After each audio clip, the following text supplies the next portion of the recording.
Hi guys. Tonight we're taking a slow and curious walk through a very strange part of human history.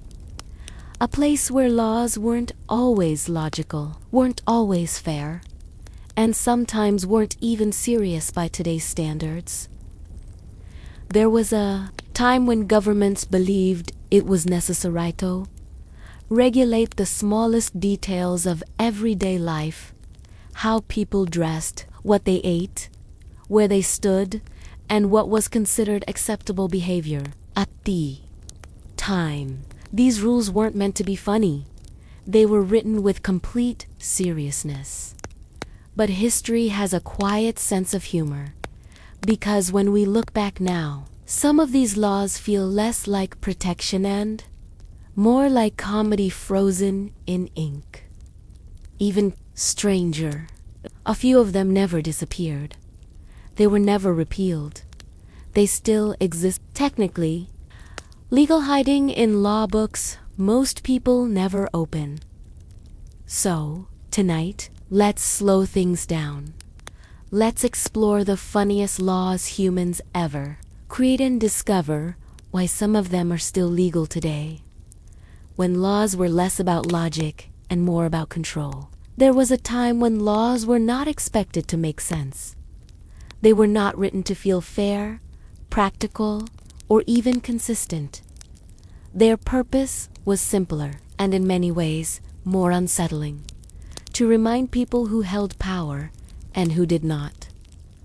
In early societies, law was less a system of reason and more a language of authority. It spoke not to logic, but to fear, habit, and obedience. A rule did not need to explain itself. The act of enforcement was explanation enough. If something was illegal, it was not because it was harmful, but because someone in power had decided it should be controlled. Order mattered more than understanding.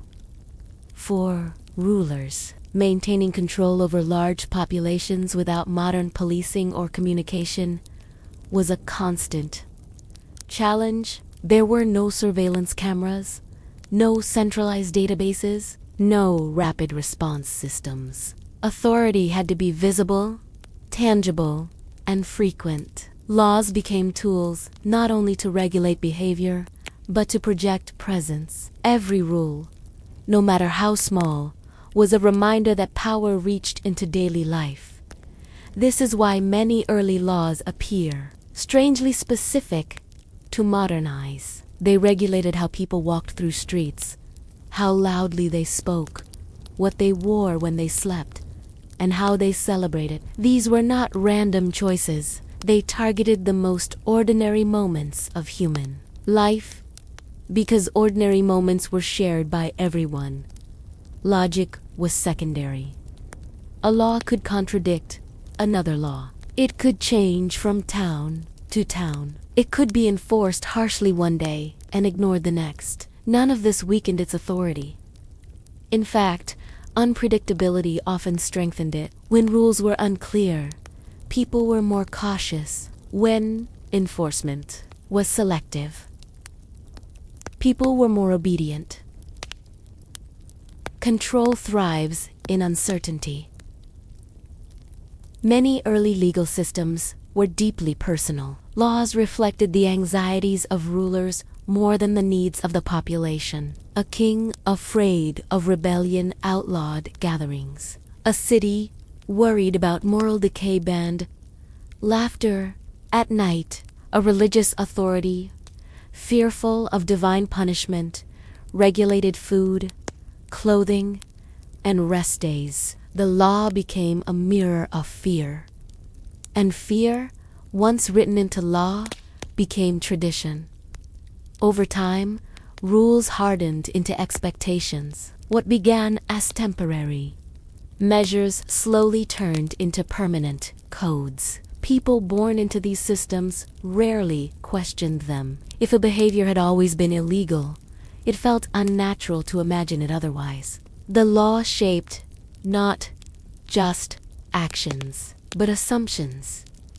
This is where logic quietly disappeared. In many societies, laws were inherited rather than evaluated. New rulers adopted old codes because they conveyed legitimacy. To rule was to preserve the law, not challenge it. Even when a rule no longer served a clear purpose, removing it risked appearing weak. Authority preferred absurdity over vulnerability. Some laws were intentionally symbolic. Their goal was not enforcement, but demonstration. A rarely enforced rule still reminded people that power could act if it chose to. The threat mattered more than the punishment. Obedience became internal, habitual, automatic. In this way, law blurred into culture. People adjusted their lives around restrictions without always remembering why those restrictions existed. Customs formed. Behaviors were passed down as the way things are done, even when their legal origins were forgotten. Control no longer needed to be asserted loudly. It lived quietly in routine. What seems irrational now was once stabilizing. Early societies were fragile. Disease, famine, invasion, and internal unrest were constant threats. When survival felt uncertain, control felt comforting. Strict rules created an illusion of predictability in an unpredictable world. If behavior could be regulated, perhaps chaos could be delayed. This belief gave law a moral dimension. Breaking a rule was not just illegal, it was dangerous, irresponsible, sometimes sinful. Even harmless acts could be framed as threats to social balance. The law did not distinguish clearly between harm and disobedience. Both were treated as disruptions to order. As a result, compliance became a virtue. People learned to measure their worth not by intention, but by obedience. Good citizens followed rules.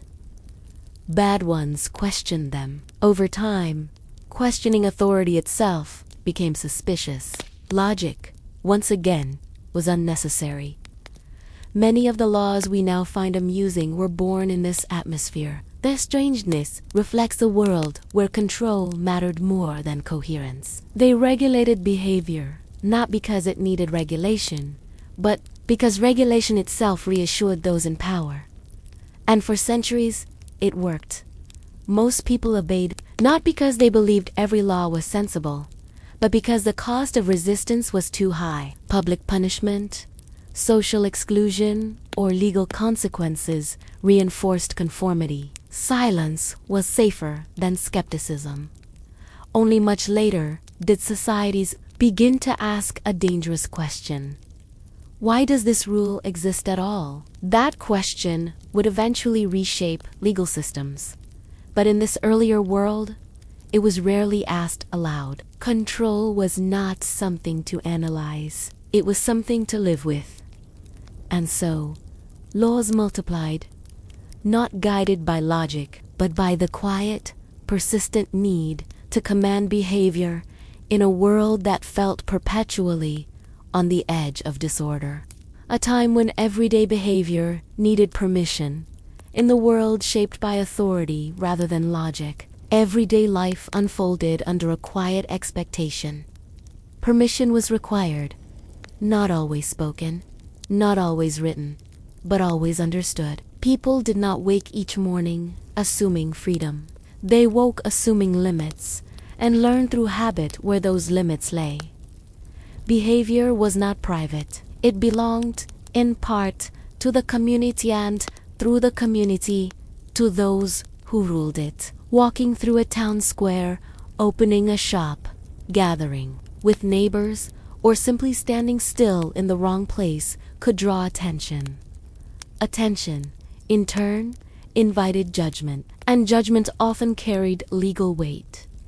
The idea that a person might act freely unless explicitly forbidden would have felt unfamiliar. Instead, acceptable behavior was defined narrowly. shaped by custom, law, and unspoken expectations. Anything outside that boundary required approval, tolerance, or silence from authority. Permission was rarely formal. Most people never applied for it in writing or received it directly. Permission existed as an atmosphere. It could be felt in the way people lowered their voices, avoided certain streets, dressed according to local expectations, and timed their movements carefully. These were not written instructions, but learned behaviors, passed from one generation to the next. Children absorbed them early. By watching adults, they learned when to speak, when to remain quiet, when to look away, and when to appear invisible. Obedience was not taught as submission, but as wisdom. To survive was to know the boundaries and stay within them. Daily routines were shaped by regulation. Markets opened and closed by decree. Bells signaled when work could begin, when prayer was required, and when movement should cease. Curfews were common, especially in cities, turning night itself into a controlled space. Darkness was treated with suspicion, and so were those who moved within it. Even rest required structure. Days of labor and days of restraint were legally defined. Religious observance blurred into civic obligation. A day meant for worship became a day when ordinary behavior could be punished. Working, traveling, playing games, or displaying excessive joy could all be treated as violations, not because they harmed others, but because they broke rhythm.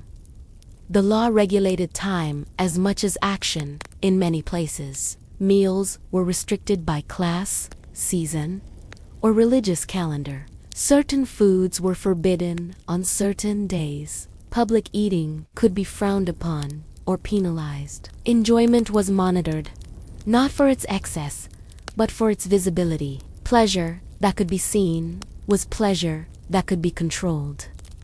Clothing carried similar expectations.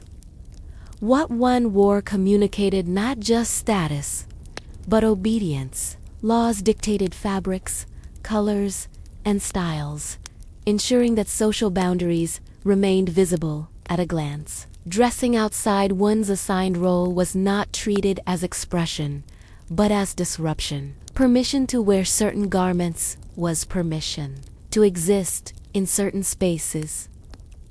Movement, too, was conditional. Travel often required papers, letters, or the approval of local authorities. Strangers were viewed with caution. A person without clear purpose, employment, or origin could be detained, questioned, or expelled. Wandering itself was suspect. To move freely was a privilege, not a right. Speech was perhaps the most carefully observed behavior of all. Public words carried weight. Complaints, jokes, songs, and stories could all be interpreted as threats. Laws against slander, heresy, or disorderly speech were broad enough to include almost anything. Silence became a form of safety, saying less reduced risk. In this environment, people learned to self-regulate. They did not need constant enforcement. The fear of consequences was enough, knowing that any action might be judged, discouraged experimentation. Innovation was quiet and cautious. Tradition felt safer than curiosity. Authority benefited from this restraint. When people police themselves, power does not need to act often. The appearance of freedom remains, but it is narrow and conditional. Life continues, but always within lines drawn long ago by someone else. Permission also shaped relationships, who one could marry, where one could live, and how one could inherit. Property were often regulated. Personal choices became legal matters. Love, family, and loyalty were filtered through rules designed to preserve stability rather than happiness. Yet most people accepted this reality. It was not experienced as oppression in the modern sense. It was simply how the world worked. Freedom, as a concept, was abstract and distant. Survival, predictability, and belonging mattered more. Only occasionally did permission become visible. When someone crossed an invisible boundary, spoke too freely, dressed too boldly, gathered too many people, or ignored a restricted response, reminded everyone else where the limits were. Punishment served as instruction. One person's mistake reinforced the community's caution. Over time, these permissions hardened into habits. People no longer remembered which behaviors were legally required and which were merely expected. The distinction stopped mattering. Custom carried the same weight as law. Both shaped conduct. This blending of rule and routine made authority feel natural. And yet, beneath this structure, tension quietly grew. As societies became more complex, the number of permissions required to live an ordinary life increased. What once felt manageable began to feel restrictive. The space between obedience and frustration slowly narrowed. But that realization would come later. For now, daily life continued under the assumption that nothing was truly free, not movement, not speech, not rest. Every action existed within a framework of approval, whether acknowledged or not. And in that world, where even ordinary behavior required permission, the smallest details of life became the most carefully watched. Why early societies regulated the smallest details of life. To understand why early societies focused so intensely on the smallest details of daily life, it is necessary to step into a world where stability was fragile and uncertainty was constant. Life did not move with predictable rhythms. A single failed harvest, an outbreak of disease, or a sudden conflict could unravel years of relative calm. In such conditions, control was not an abstract idea. It was a survival strategy. Large, sweeping laws were difficult to enforce. Early governments lacked the reach, manpower, and communication systems required to oversee broad principles. What they could observe, however, were details. Small actions happened in visible spaces. They occurred in markets, streets, homes, and places of worship. By regulating these actions, authority became immediate and tangible. The smallest details were shared by everyone. Every person ate, slept, dressed, worked, and moved through communal spaces. These moments were unavoidable. When law entered these routines, it entered every life equally, at least in theory. A rule governing when bread could be baked or how stalls were arranged in a market affected the entire population, not just a select few. This universality made regulation effective. Detail also reduced ambiguity. Broad rules invite interpretation, and interpretation invites resistance. Narrow rules leave little room for debate. A law that dictates the exact hour a shop must close, the precise distance between houses, or the number of people allowed at a gathering does not require philosophical understanding. It requires compliance. Obedience becomes measurable and, therefore, punishable. In early societies, punishment needed to be visible. Justice was not private. It was performed. Public enforcement reminded everyone else of the consequences of deviation. Small rules produced frequent opportunities for enforcement, reinforcing authority without requiring extreme measures. The law remained present without, appearing constantly violent. There was also a practical reason for regulating details. Memory. Many people could not read. Legal codes, where they existed, were not easily accessible. Detailed rules were easier to remember and pass on orally. Instructions like do not light fires after sunset or do not wear this color in public could be taught within families and communities. Over time, they became habits rather than laws. Habit is a powerful form of control. Once a behavior becomes routine, it no longer feels imposed. It feels natural. People stop asking who created the rule and why. They simply follow it. Early societies relied heavily on this transformation, turning law into custom and custom into instinct. Regulating small details also helped define social boundaries.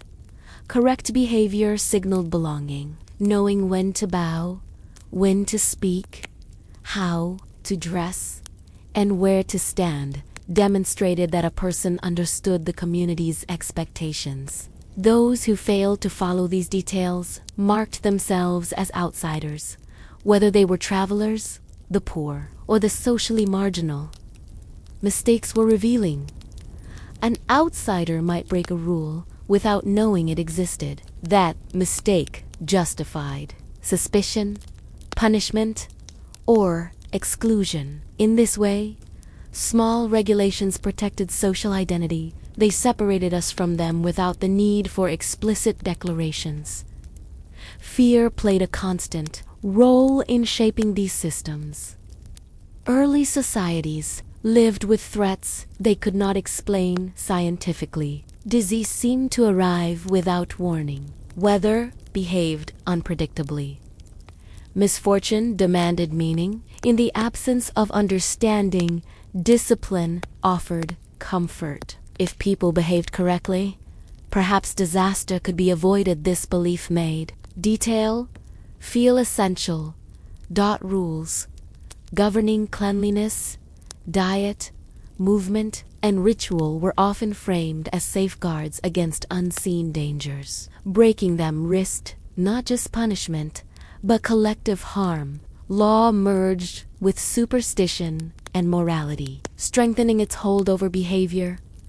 Religion reinforced this focus on precision.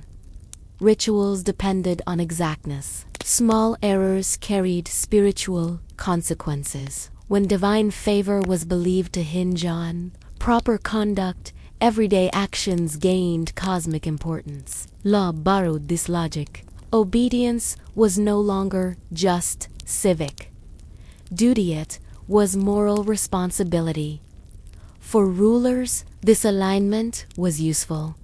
When law appeared to reflect divine or natural order, resistance seemed foolish or sinful.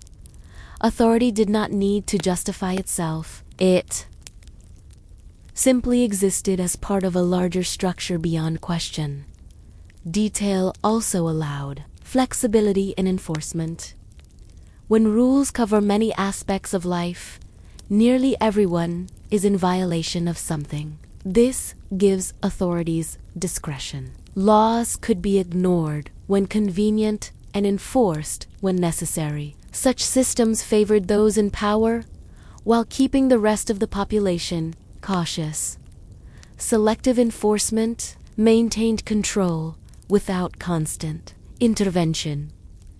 People learned that safety depended not on innocence, but on discretion. Drawing attention to oneself became risky. The safest path was conformity. Quiet lives were protected lives. Over time, these small regulations accumulated. Individually, each rule seemed manageable. Collectively, they formed a dense network that shaped every aspect of existence. Life moved within narrow channels, defined by tradition, expectation, and fear of consequence. Freedom was not absent, but it was carefully contained. What is striking is how rarely these systems were questioned. Most people were born into them. The rules predated their memories, challenging them felt unnatural, even dangerous. To imagine life without them was to imagine disorder. Stability, even restrictive stability, felt preferable to uncertainty. And so, the regulation of detail persisted. As centuries passed, some of the original threats faded. Communities grew more secure. Knowledge expanded. Yet, many of the rules remained protected by habit rather than necessity. Their purpose became less clear, but their presence remained unquestioned. This persistence would eventually create tension.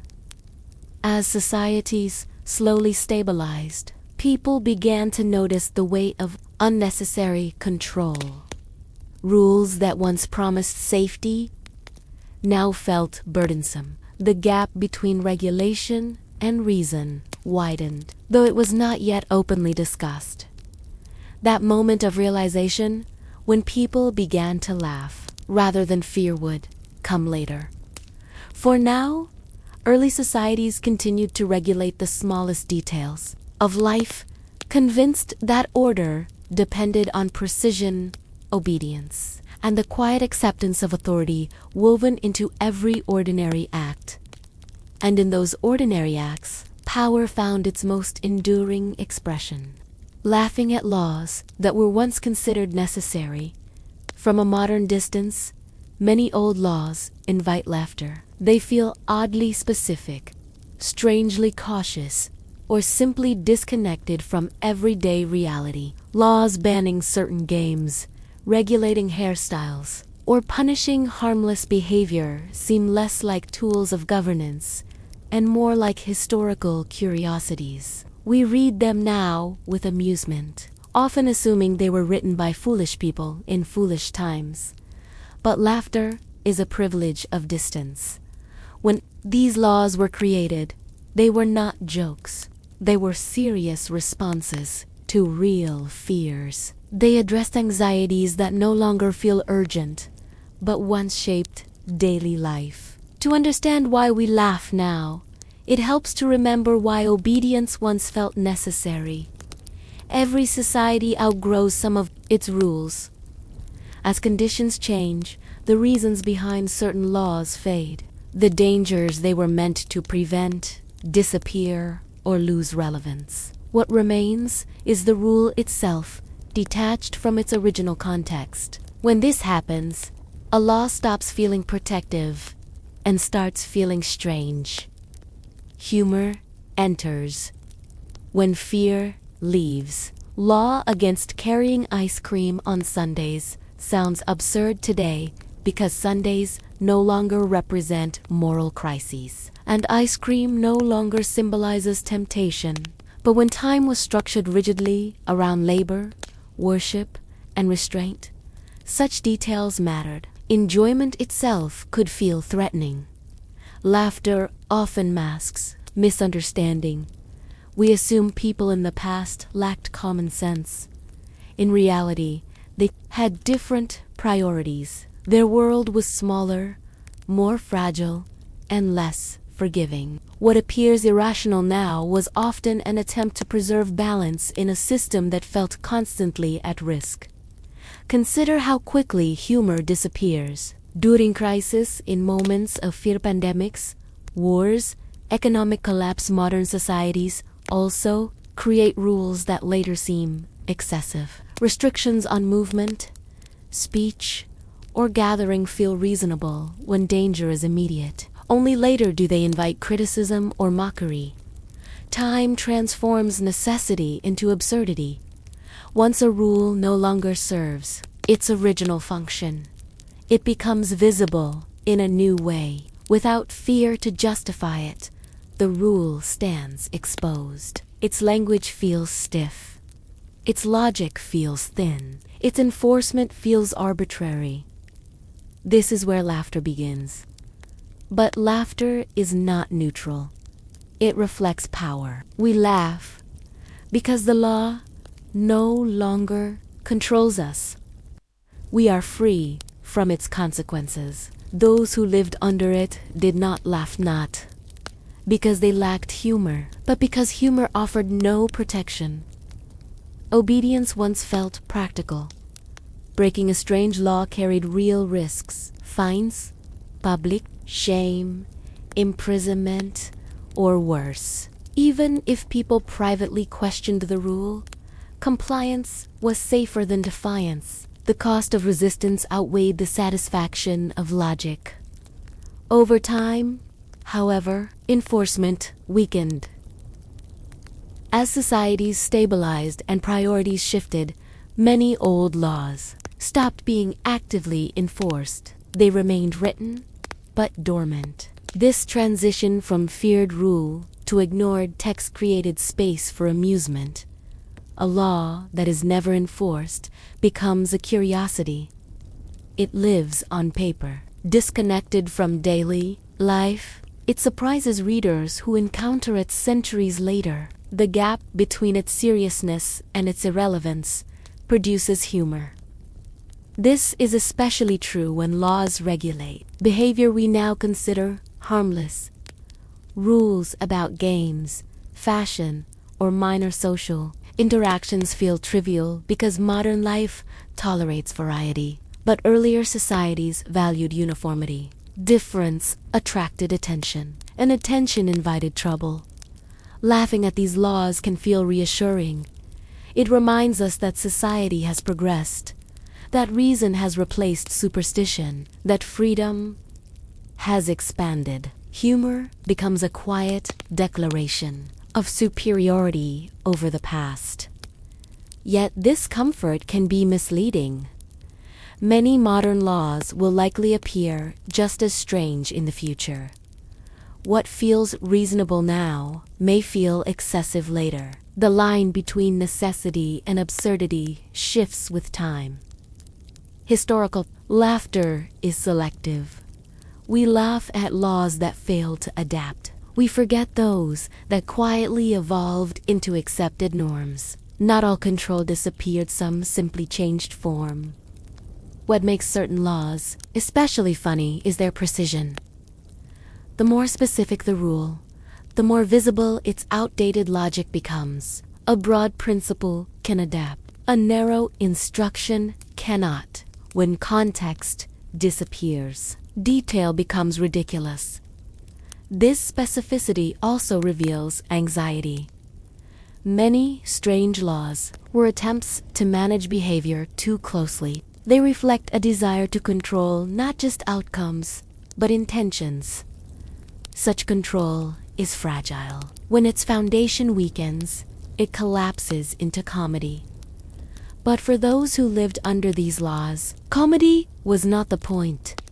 They navigated these rules carefully, aware of their consequences. Humor may have existed privately, in whispers and shared glances, but public laughter was risky. Mockery of the law could be interpreted as defiance.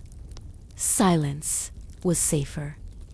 Only when power loosens its grip does humor surface openly. Laughter becomes a signal that authority has lost relevance. It marks a shift in who controls behavior. This transition is gradual. A law is first obeyed, then questioned, then ignored, and finally mocked. Each stage reflects a change in the balance between authority and society.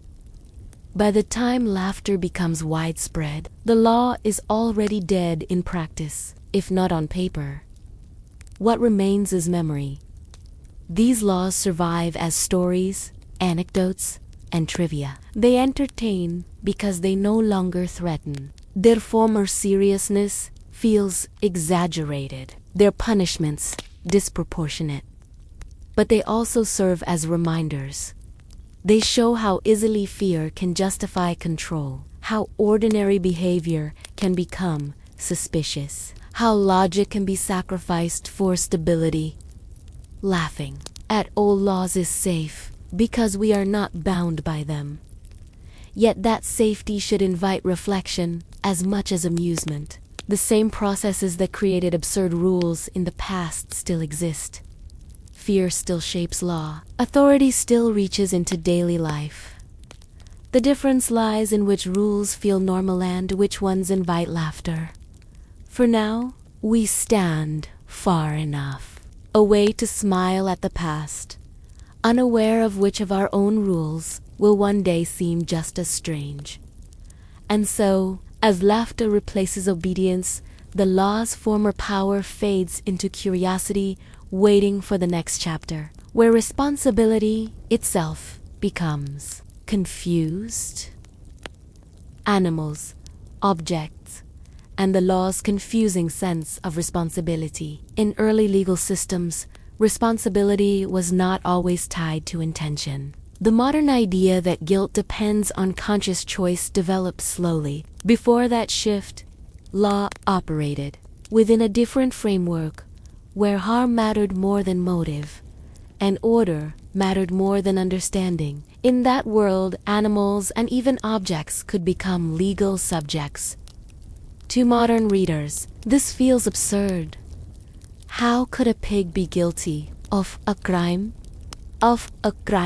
How could a cart, a tree, or a tool be punished? Yet for centuries, such cases were not rare. They were treated with seriousness, recorded carefully, and carried out in public. These trials were not misunderstandings. They were expressions of how responsibility was imagined.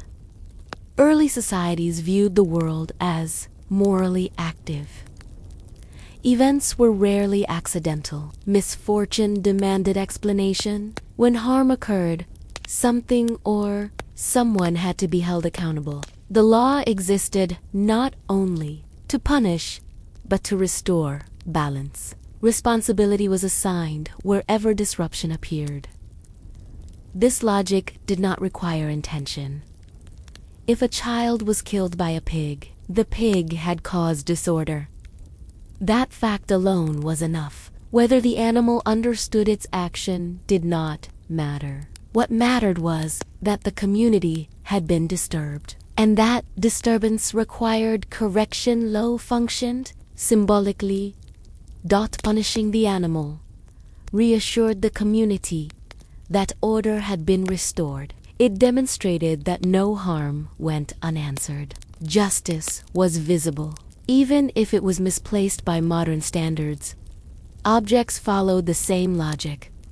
A collapsing building, a falling tree, or a faulty tool could be blamed for injury or death. These objects were sometimes destroyed, confiscated, or ritually punished. The act of punishment mattered more than its practicality. It transformed chaos into meaning. This approach reflected a worldview where agency was diffuse. Humans were not seen as separate from their environment. Nature, animals, and objects were part of a moral landscape. When something went wrong, responsibility flowed outward, not inward. The law mirrored this understanding.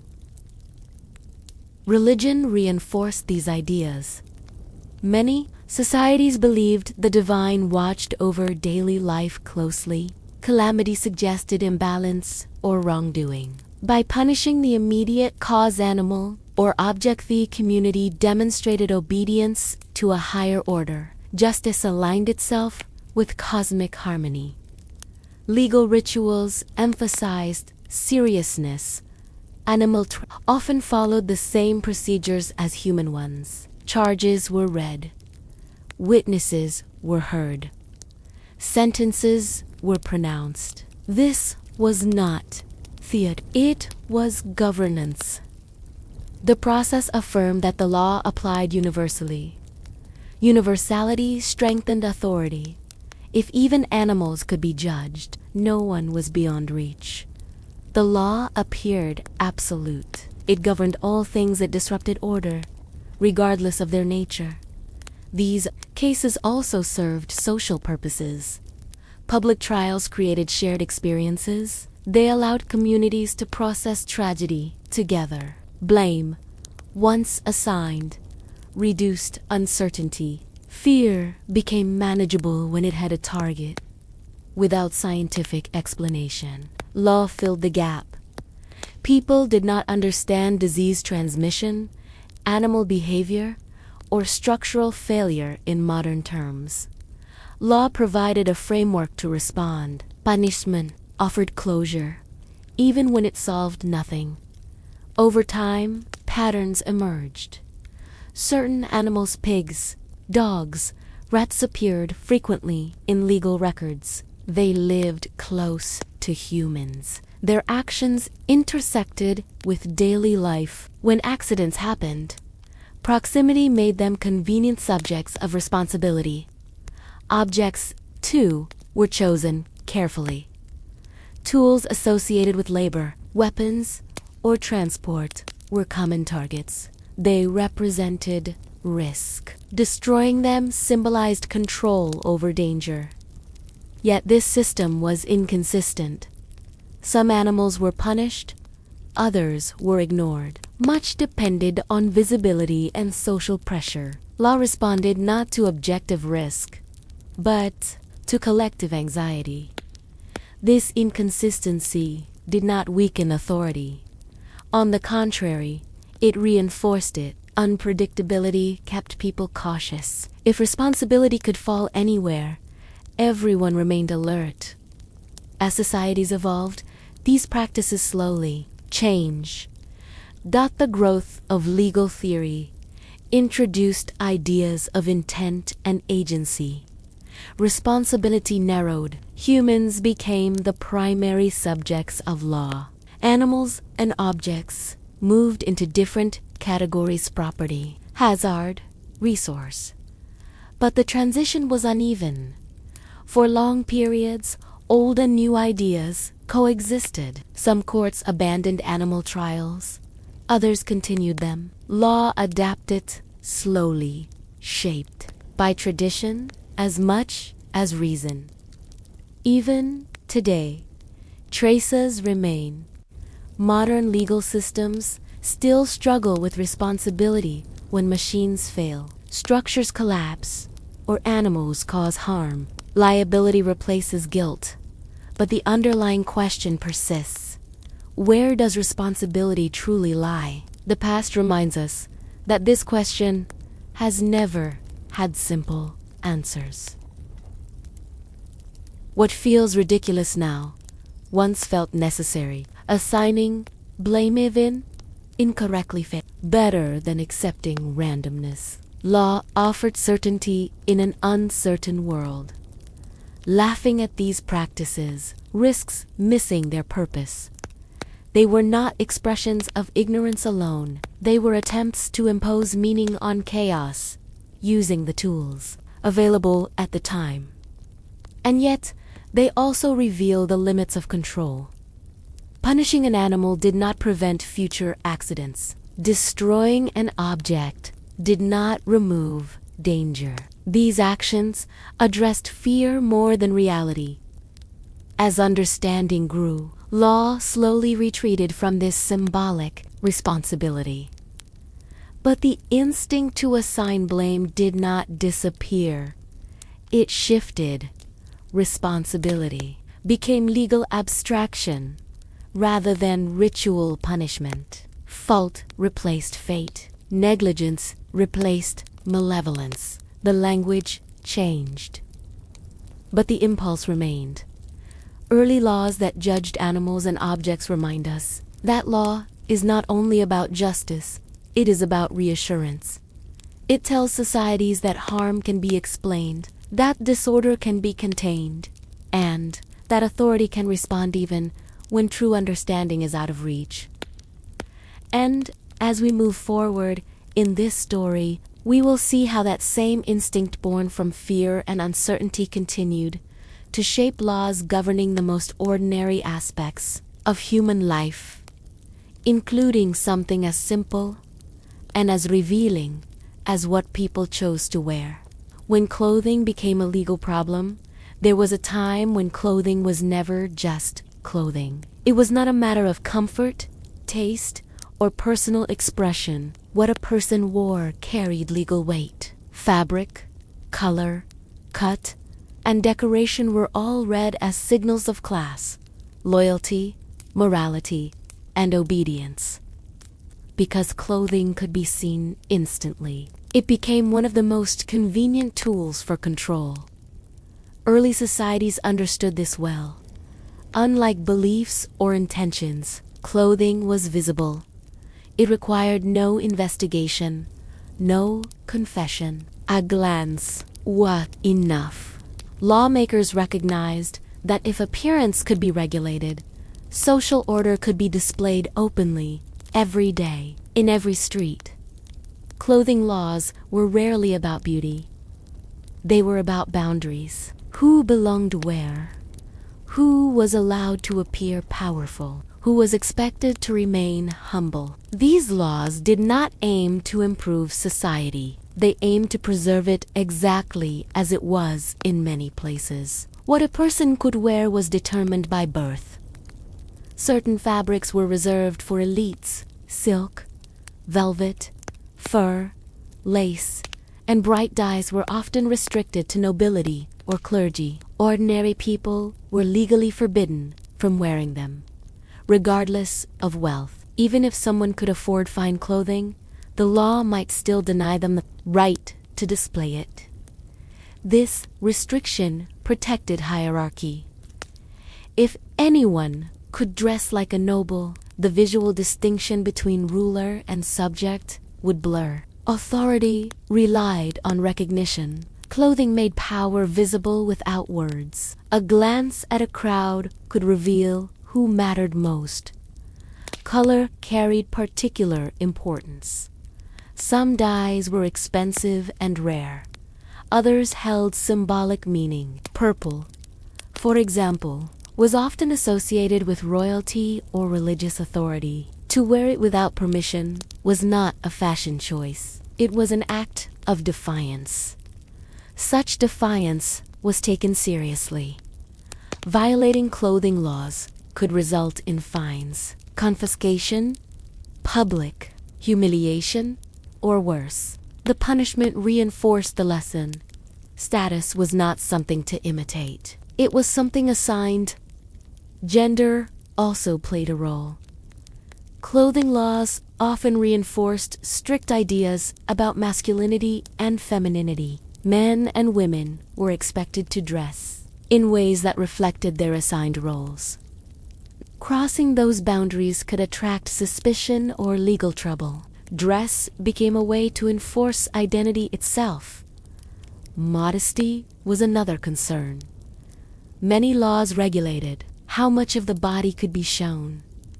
Exposed skin was associated with moral disorder. The body became a site of regulation, especially for women. Clothing was used to enforce behavior indirectly, shaping how people moved, worked, and interacted. Religion strengthened these controls. Dress codes were often framed as expressions of moral virtue. Wearing the wrong clothing was not just improper, it was sinful. Law and belief worked together, making compliance feel righteous. These rules reached into daily life. Markets, churches, and public events became spaces of observation. Clothing violations were easy to spot. Enforcement did not require investigation-only attention. This made regulation efficient and constant. Clothing laws also simplified governance. Rather than monitoring behavior directly, authorities could monitor appearance. If someone looked out of place, they likely were. Suspicion could be justified visually. This created pressure to conform. People learned to dress carefully, not creatively. Innovation invited risk. The safest choice was the expected one. Fashion moved slowly, constrained by fear of consequence. Yet these laws were often deeply inconsistent. The wealthy could bend rules. Fines meant little to those with resources. Punishment fell unevenly, reinforcing inequality. Clothing laws did not eliminate status, differences they sharpened them. For the poor, these rules were especially restrictive. Second-hand clothing could become a legal problem if it resembled forbidden styles. Dressing too well could attract punishment. Dressing too poorly could attract suspicion. There was little room for safety. Clothing became a trap. What was meant to mark order often created anxiety. People worried not only about what they did, but about how they appeared while doing it. Identity was constantly judged. Over time, the original reasons behind these laws faded. Trade expanded. Fabrics became more accessible. Cities grew more diverse. Visual uniformity became harder to maintain. Yet many clothing laws remained on the books, enforced unevenly or ignored entirely. This is when they began to seem strange. A rule that once preserved hierarchy now felt arbitrary. A law meant to prevent. Imitation now punished self-expression without the fear that created them. These regulations looked excessive. Resistance grew quietly. People broke clothing laws, not out of rebellion, but practicality. They wore what was available. They adjusted styles subtly. Enforcement weakened as compliance declined. Eventually, many of these laws were repealed or abandoned. But their legacy remained, even after legal restrictions disappeared. Social expectations persisted. Dress codes survived as customs rather than laws. The impulse to judge character by appearance did not vanish, it simply changed form. Modern dress may feel freer, but echoes remain. We still associate clothing with professionalism, respectability, authority, and morality. The law no longer dictates fabrics, but social pressure continues the work. Looking back, clothing laws reveal something essential about power. They show how authority prefers what can be seen, how control often operates through surfaces rather than substance, how regulating appearance can shape behavior without direct force. They also show how deeply fear influenced governance. Fear of disorder, fear of imitation, fear of losing distinction. Clothing laws try to freeze society in place by fixing how people looked. And yet, clothing always changed. No law could stop adaptation completely. People adjusted, resisted, and reinterpreted. The human desire for expression found ways around restriction. As these laws weakened, attention shifted elsewhere.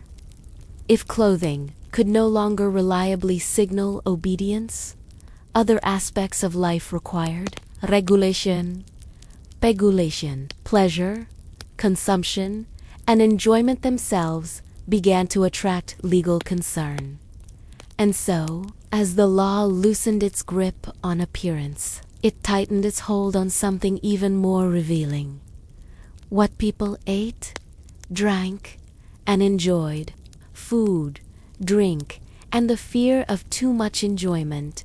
Food has always been more than nourishment. In early societies, it was a measure of order, discipline, and morality. What people ate, how much they ate, when they ate, and with whom they shared. Food all carried social meaning. Because food touched pleasure so directly, it attracted suspicion. Enjoyment, when visible, was rarely trusted. Early lawmakers understood this instinctively. Hunger kept people obedient. Moderation kept them predictable. Excess, on the other hand, felt dangerous. A well-fed population that celebrated freely appeared harder to control. Pleasure suggested independence, and independence unsettled authority. As a result, food became regulated. In many societies, Laws dictated what could be eaten on specific days. Religious calendars shaped diets, dividing time into permitted and forbidden moments. Meat, alcohol, sweets, and rich dishes were restricted not because they were harmful, but because they were pleasurable. Pleasure was associated with disorder. Too much enjoyment suggested a loss of discipline. It hinted at moral weakness. A person who ate or drank freely might also speak freely, move freely, or think freely. Lawmakers feared this chain reaction. Drinking attracted particular attention. Alcohol blurred boundaries. It loosened speech, encouraged gathering, and reduced restraint. For authorities concerned with order, this was unacceptable. Laws regulating taverns, drinking hours, and public intoxication appeared early and often. These laws were not about health. They were about visibility. Drinking in private attracted less concern than drinking in public. What mattered was not consumption itself, but the behavior that followed it and who witnessed it. Public enjoyment invited regulation. Feasting was also closely monitored. Large gatherings, centered around food, created spaces for conversation, storytelling, and shared emotion. These moments built community outside official structures. Lawmakers watched them carefully in some places. Feasts were limited by law. The number of guests, the types of dishes, and even the length of celebrations could be regulated. These sumptuary food laws aimed to prevent excess and preserve social hierarchy. Lavish meals were reserved for elites. Ordinary people were expected to eat simply. Simplicity was treated as virtue. Eating plainly signaled obedience and humility. Rich food, by contrast, suggested arrogance or moral weakness. Law framed restraint as righteousness. Religion reinforced these ideas. Fasting became a legal as well as spiritual practice. Abstaining from food demonstrated self-control and submission. Breaking fasts could be punished not only by religious authorities, but by civic ones as well. Food laws also shaped time. Meals followed strict schedules. Eating outside permitted hours could attract suspicion. Nighttime eating, in particular, was often discouraged or banned. Darkness and pleasure together felt threatening.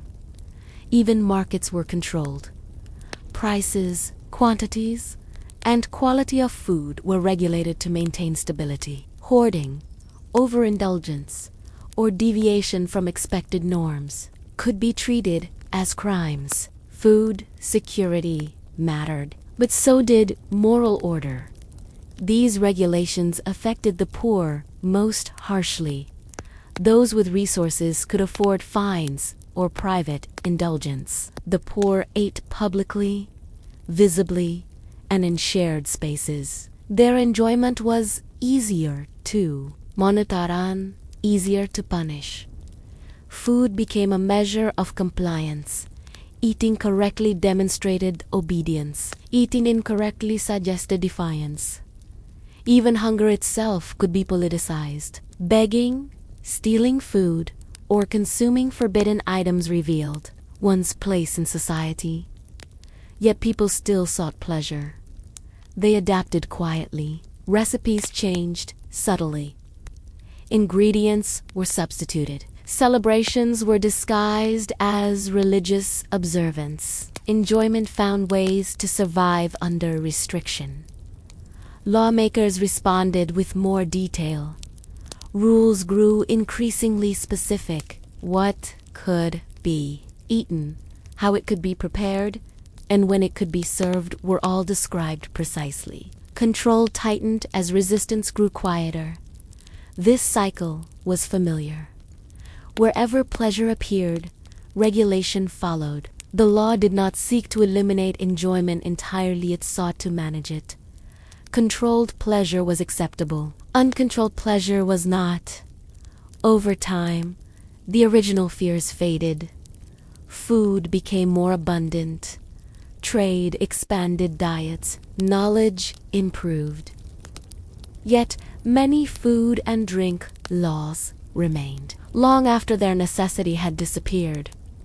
This is when they began to feel excessive. Rules that once maintained order now felt intrusive. People questioned why enjoyment required permission. Enforcement weakened as compliance declined. But the instinct behind these laws never vanished.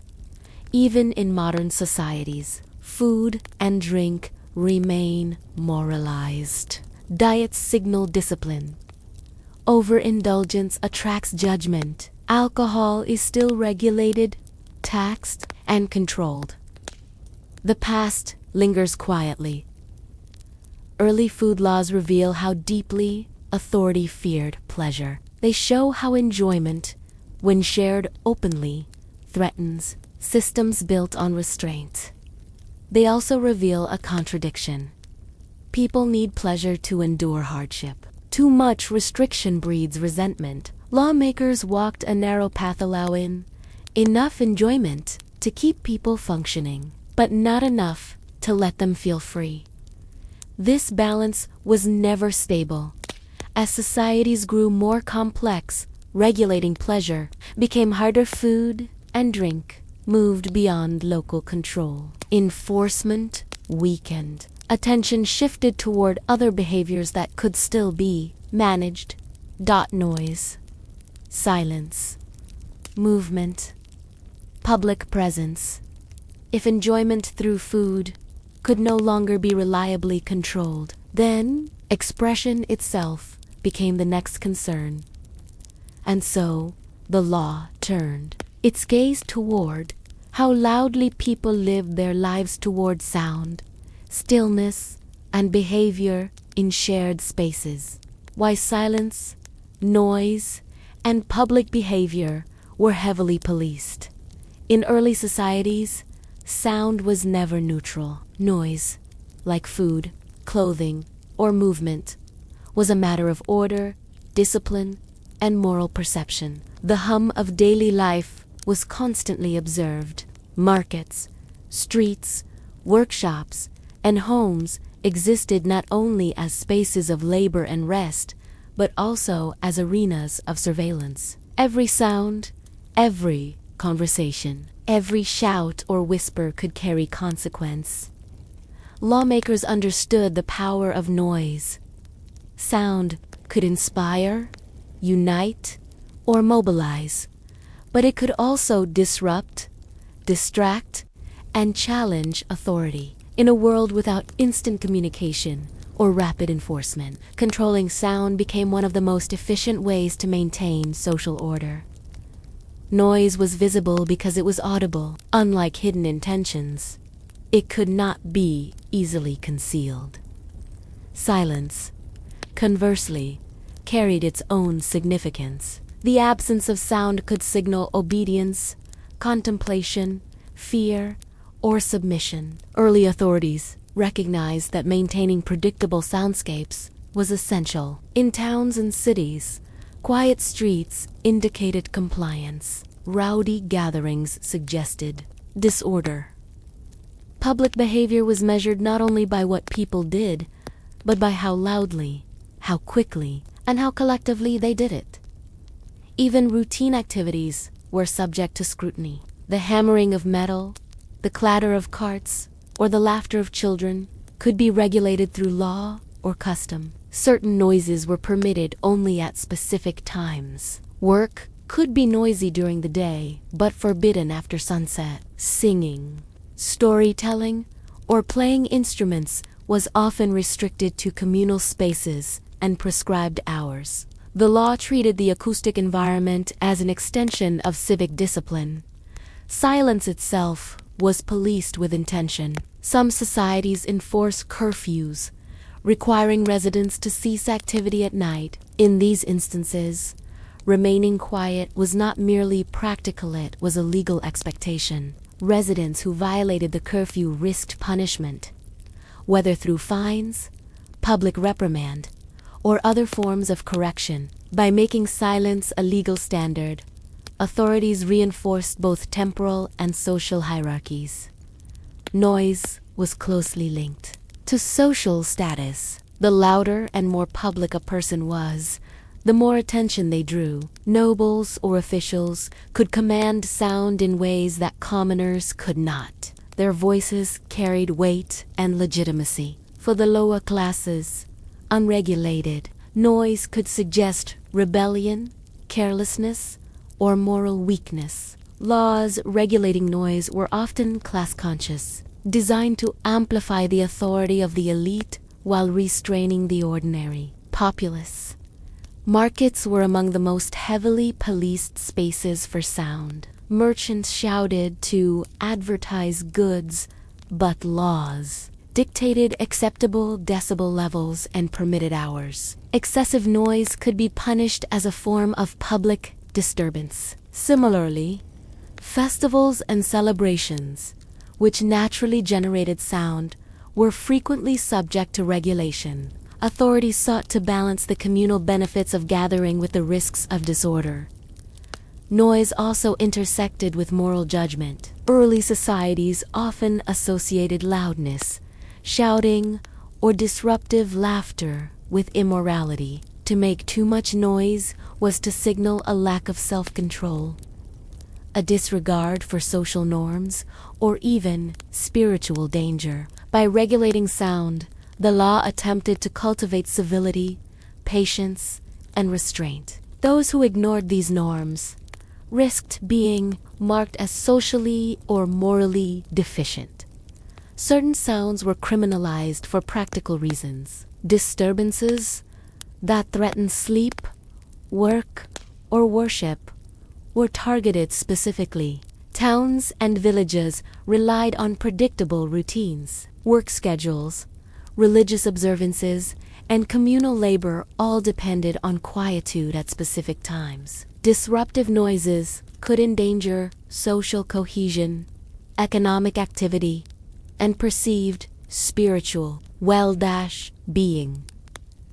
At the same time, laws regarding silence and noise were sometimes absurdly specific. In some regions, bells, drums, or other musical instruments could be used only during certain hours. Singing without permission, whistling at night, or shouting from one street to another might result in fines. Even the tone and pitch of a voice could become a matter of legal concern. These minute details reveal how far authorities were willing to extend their reach into everyday life.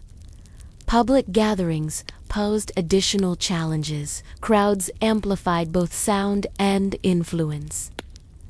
Authorities feared that uncontrolled noise could inspire unrest, rumor, or rebellion. Regulations therefore extended to assemblies, processions, and even funeral rites. Laws might dictate when and where a crowd could speak, sing, or chant. The acoustic management of public life became a method of controlling both perception and behavior.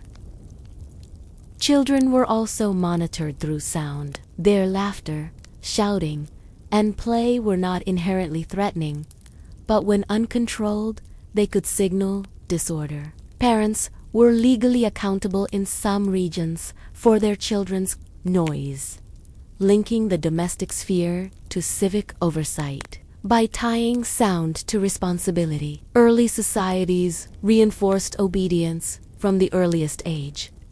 Noise management extended to occupational behavior. Workshops, construction sites, and agricultural fields were often regulated. Authorities might mandate the hours during which work could generate significant noise. Hammers, saws, and other tools, if used at the wrong time, could violate law. The regulation of occupational sound demonstrates the intersection of labor, law, and everyday life. Social gatherings were constrained as well. Taverns, inns, and communal halls often faced strict rules. Excessive merriment could be treated as public disorder. Music, dance, and feasting were legally monitored. Authorities recognized that pleasure, when expressed loudly, had the potential to undermine social control. Law targeted not only the act of celebration, but the sound it produced. The policing of public behavior through sound extended into moral governance. Speaking out of turn, laughing at inappropriate moments, or arguing in public could all constitute legal violations. Civility became codified. Discretion and self-restraint were enforced as legal expectations. Sound functioned as a visible and measurable indicator of moral character. Noise regulations were enforced unevenly. Nobles, officials, and religious leaders often had exemptions. Commoners bore the brunt of enforcement. Such disparities reinforced existing social hierarchies, teaching lower classes both obedience and vigilance. Sound became a means of social sorting, a way to delineate authority from subordination. Even religious observances intersected with legal control of sound. Bells, chants, prayers, and sermons were regulated for timing, tone, and volume. Violating these expectations could invite censure, fines, or other punishment. Religious and civic authority collaborated to shape a soundscape that reflected both spiritual and social order. Laws about noise often overlapped with those about space and time. A person's location and timing of activity determined whether their sound was permissible. Walking through a street at night while speaking loudly could be illegal. Singing at a market during work hours could be penalized. Sound became inseparable from place and schedule. Ultimately, the policing of silence, noise, and public behavior illustrates a broader principle. Control extends into the senses. Authorities in early societies recognized that human perception, what could be heard, seen, or observed, was central to obedience. By shaping the acoustic environment, law shaped experience itself. These laws remind us that power operates quietly as well as visibly. It is not only about restricting action, but also about regulating perception, expectation, and the rhythm of daily life. By controlling noise, early societies attempted to make order perceptible, tangible, and constant. And yet, as with other forms of regulation, food, clothing, movement, these laws eventually confronted human ingenuity. People found ways to bend, circumvent, or reinterpret restrictions. Private gatherings, whispered conversations, and hidden celebrations became forms of resistance. The law's grip, though extensive, was never absolute. As we move forward in this story, it becomes clear that the regulation of sound, like the regulation of food and clothing, was part of a continuous effort to impose order on the messy, unpredictable world of everyday human behavior. The next layer of this effort concerned boundaries of personal space and communal limits, the invisible lines where one person's freedom ended and another's authority began. The strange legal obsession with Sundays. Sundays have long held a peculiar place in the history of law. Across multiple societies, they were not merely a day of rest or religious reflection. They became a focus of legal scrutiny, moral enforcement, and civic control. Early lawmakers treated Sunday as a temporal boundary, a line separating the sacred from the profane, the orderly from the chaotic. To understand why Sundays became a legal obsession, it is necessary to examine the broader social, religious, and political frameworks in which these laws emerged. The roots of Sunday regulation are deeply entwined with religious authority. in Christian Europe. For example, Sunday was codified as the Lord's Day, a day set apart for worship and contemplation. Secular and ecclesiastical authorities often worked in tandem to enforce behaviors that reflected this sanctity. Laws prohibited work, trade, and sometimes even travel, what modern society regards as ordinary activities. Selling bread, fetching water, or conducting repairs could be legally restricted on Sundays. The justification was both moral and practical. Authorities believed that the proper observance of Sunday promoted social cohesion, reinforced religious norms, and created a predictable rhythm for community life. Compliance with these rules was framed as a demonstration of faith, obedience, and civility. Failure to respect Sunday observance was not merely a personal lapse. It threatened communal stability. In this sense, law and religion were intertwined, each reinforcing the other's authority. Yet the regulations often extended far beyond what seems necessary from a contemporary perspective. Early societies codified minutiae into legal obligations. The precise hours when activities could begin or end, the number of people permitted to gather, the allowable types of work, and even the manner in which one walked or spoke in public. Noise, labor, and movement were all policed. The minutiae reflected a broader concern. Any deviation from order, even on a single day, could potentially escalate into moral or social disorder. Food and drink were subject to regulation as well. Certain foods were considered inappropriate for consumption on Sundays, often because indulgence was thought to distract from devotion or encourage gluttony. Taverns, markets, and public houses were monitored closely. Selling alcohol or preparing meals for profit could constitute a legal offense. Enforcement was strict, often involving public reprimand, fines, or the confiscation of goods. The law treated pleasure, even in moderate doses, as a potential threat to spiritual and social discipline. In addition to commerce and consumption, personal behavior was monitored. Games, entertainment, and social gatherings were frequently restricted. Children were expected to attend services and refrain from play in public spaces. Adults were expected to dress and behave in ways that signaled respect for the day's sacredness. These regulations shaped daily life, turning Sundays into a highly visible marker of compliance and communal cohesion.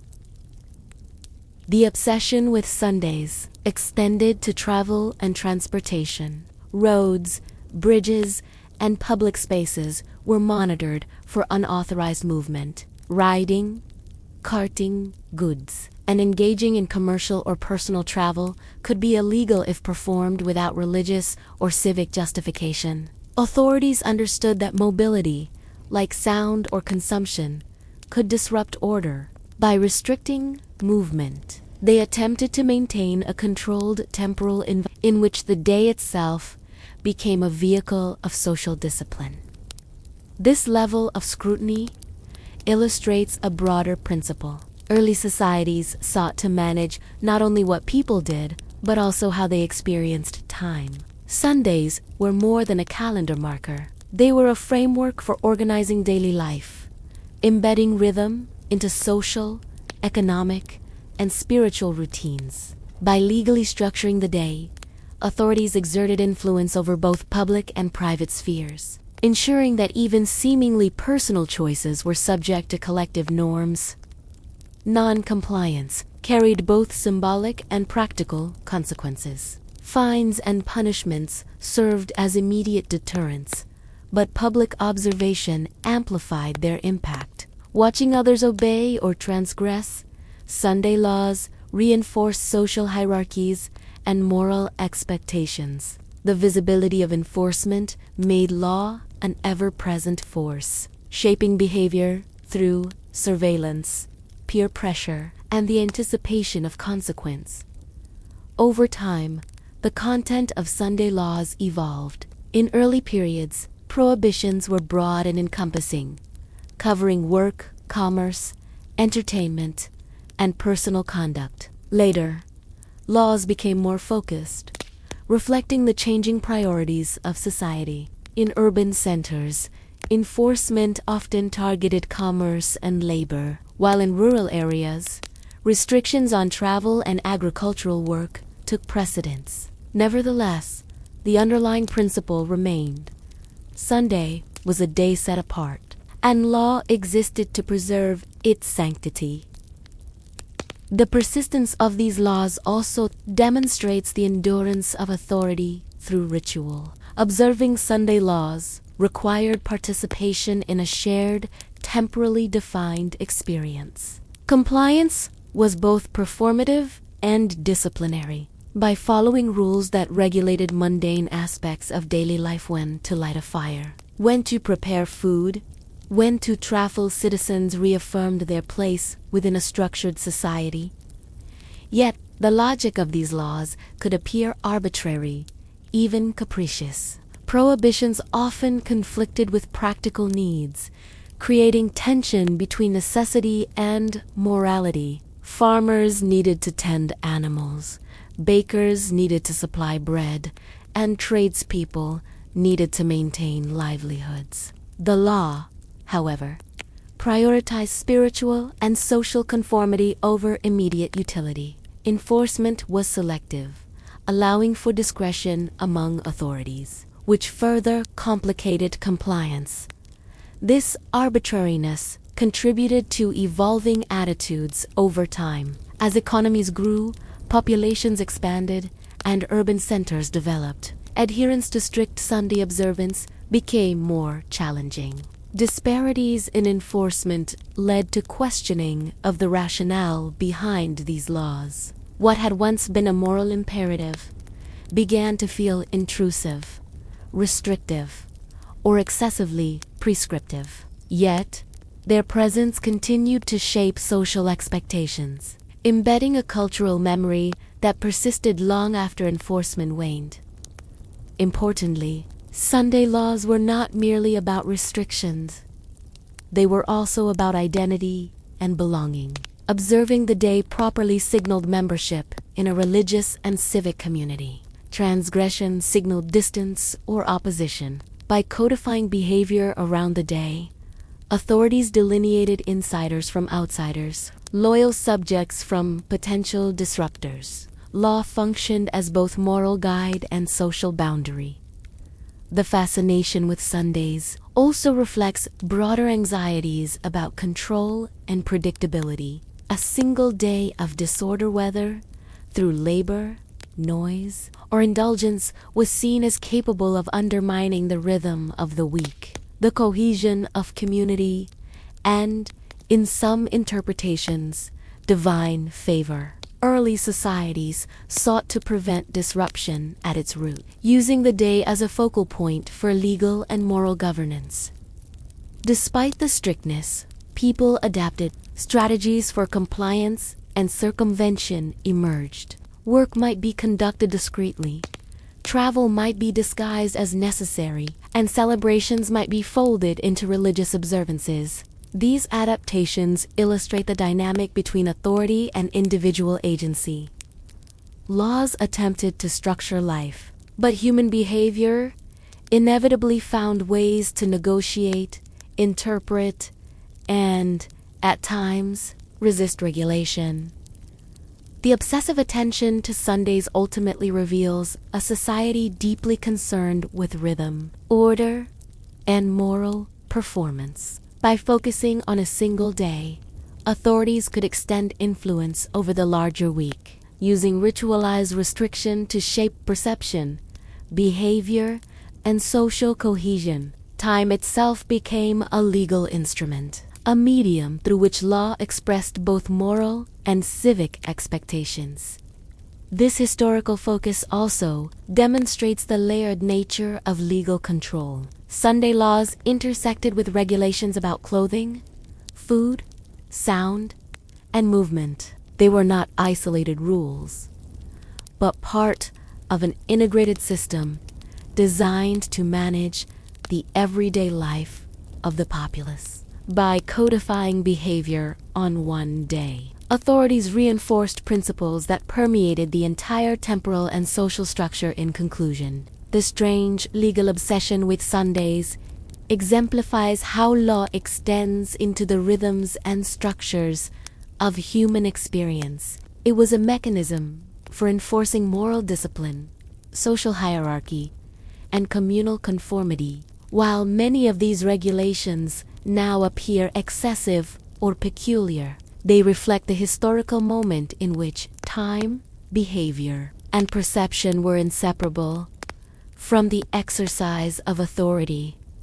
And as we move forward, the next chapter of regulation shifts from temporal control to spatial boundaries, examining the ways in which personal freedom ended where communal oversight began. The subtle and pervasive policing of space, borders, and behavior. When personal freedom ended at the town border. In early societies, the limits of personal freedom were rarely abstract. They were measured physically, geographically, and socially. One of the clearest markers of authority and law was the town border. Beyond this invisible but rigid line, individuals often experienced a sudden shift in rights, obligations, and accountability. Within the town, civic and legal expectations dominated behavior. Outside it, those constraints could loosen or change entirely, depending on local custom.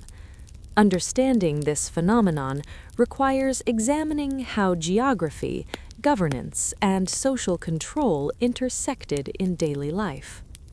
Towns in medieval and early modern Europe were centers of authority. They contained markets, churches, guilds, and courts. Residents of these towns were subject to the town's regulations in ways that travelers, outsiders, or rural inhabitants were not.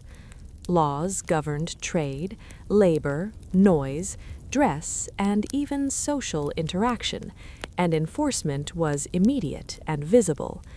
Stepping across the town border, however, often meant entering a different legal and social environment, where different rules applied, or where rules were enforced differently. The town border functioned as both protection and limitation. Inside, citizens enjoyed certain privileges: market access, security, representation, and the protection of property. These privileges, however, came with obligations: adherence to curfews, compliance with sound and behavior regulations, and participation in civic duties. The border marked a clear boundary between regulated society and the looser, sometimes lawless, spaces beyond. For travelers, this boundary could be disorienting. One moment, movement, commerce, and social behavior were governed strictly. The next, the same actions might be free of oversight or subject to a different authority entirely. Town guards, local magistrates, and guild enforcers all derived power from defined geographic jurisdictions. Crossing the town border meant that a citizen's legal identity, privileges, and responsibilities were momentarily suspended or altered. The border also shaped social perception. Residents within the town were constantly observed by neighbors, officials, and guild members. Behavior was public, scrutinized, and judged. Outside, in the countryside or neighboring villages, observation diminished and personal autonomy expanded. This division created a dual sense of self, one regulated, one freer, each responding to the expectations and limitations of space. These limits were reinforced by law.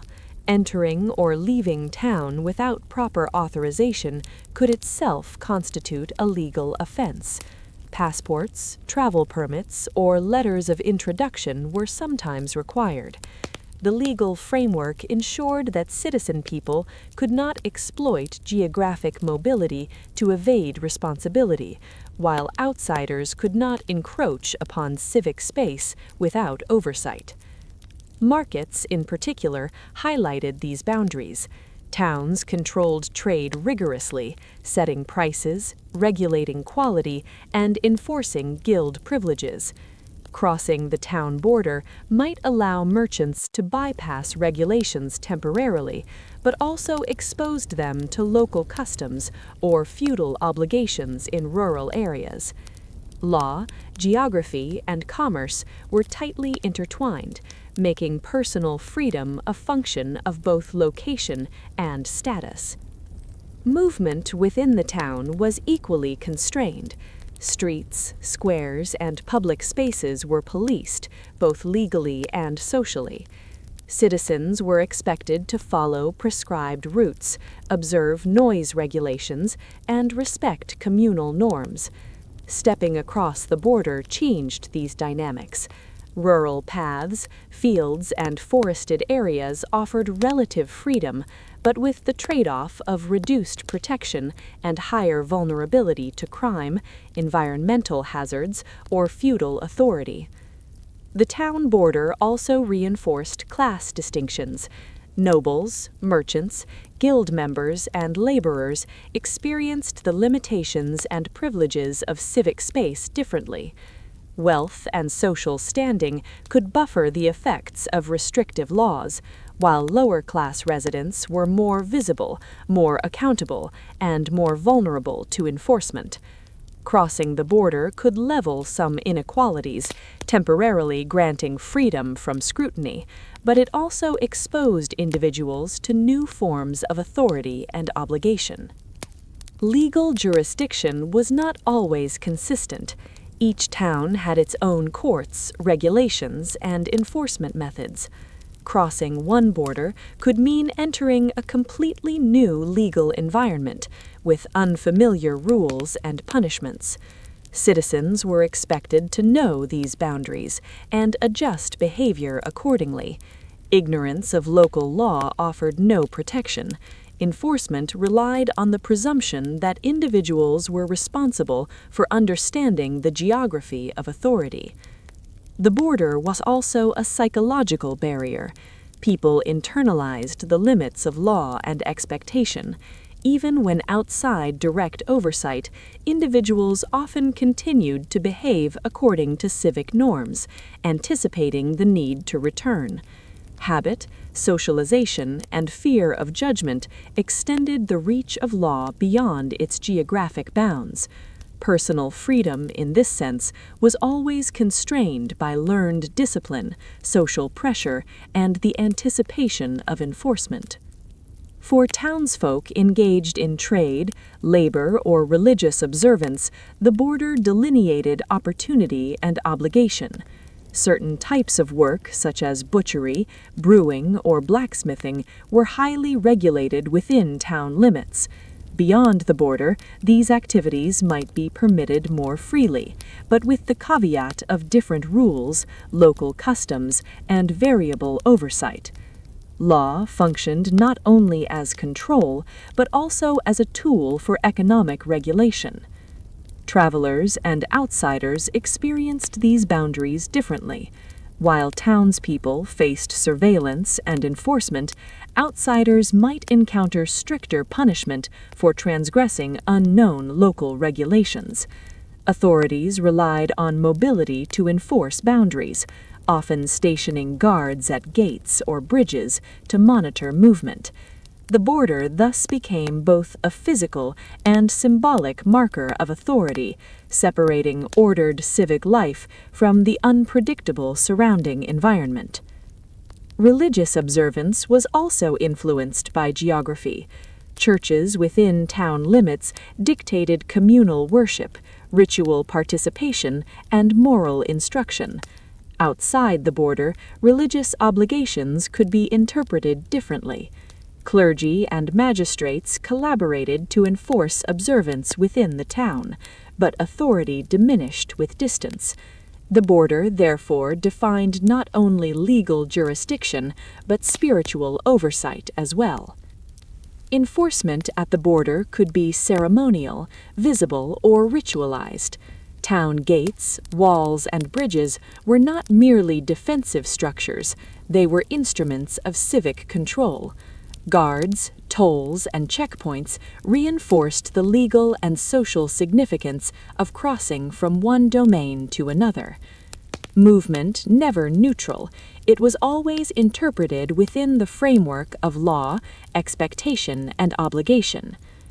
Over time, these boundaries shaped social behavior beyond mere compliance. Citizens developed an acute awareness of spatial constraints. They modified movement, speech, and even dress in anticipation of crossing borders. Daily life became a constant negotiation between freedom and regulation, inside and outside, obligation and autonomy. The town border also revealed broader principles about law and society. It demonstrates how authority is embedded in space, how geography shapes behavior, and how personal freedom is always relational rather than absolute. Borders, though invisible in many respects, were tangible in practice, producing consequences that extended into economy, social relations, and moral life. In conclusion, the town border illustrates a fundamental aspect of early legal systems. Freedom was never total nor uniform. It was conditioned by location, observation, and social expectation. Personal autonomy ended where civic authority began, and stepping across that threshold required negotiation, compliance, or careful discretion. The line between freedom and regulation was spatially marked, legally reinforced, and so. How fear turned ordinary acts into crimes.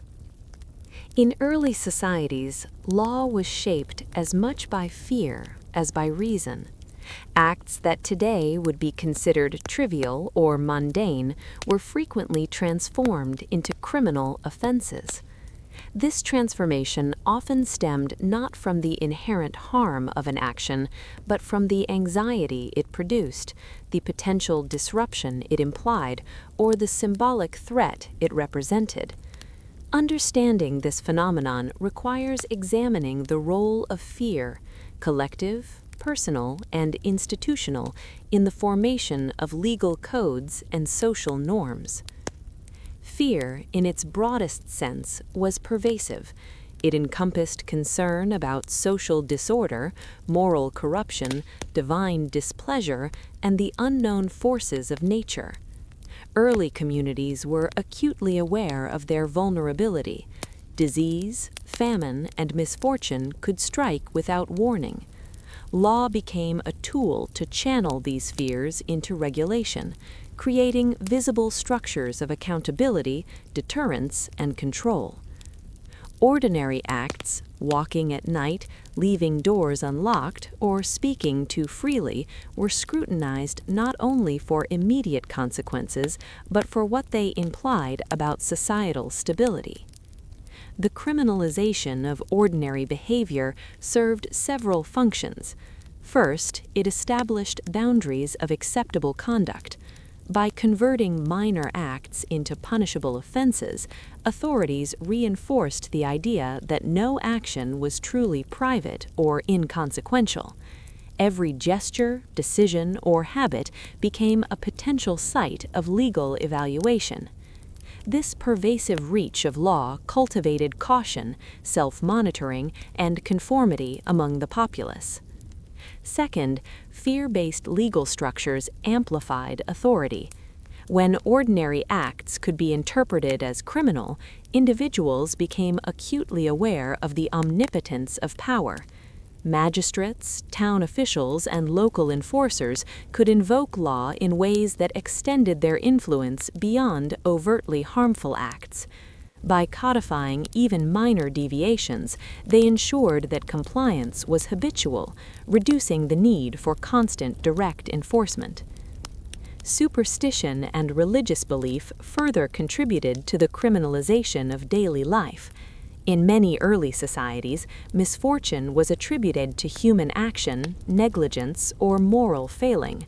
Accidental damage, disputes between neighbors, or unintentional breaches of etiquette could be seen as threats to communal or spiritual order.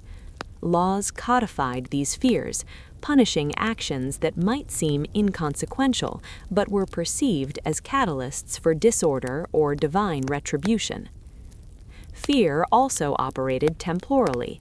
Certain times of day, month, or season were associated with increased risk or vulnerability. Activities that might otherwise be permitted were restricted during these periods. Nighttime travel, labor on sacred days, or work during winter storms could be criminalized, not because the acts themselves were harmful, but because the context amplified danger and uncertainty. Law and fear intersected to produce rules calibrated to perceived risk rather than intrinsic harm. Communities reinforced fear through social surveillance. Ordinary acts, if performed publicly, became visible to neighbors, guild members, or local authorities. Gossip, observation, and informal monitoring supplemented formal law.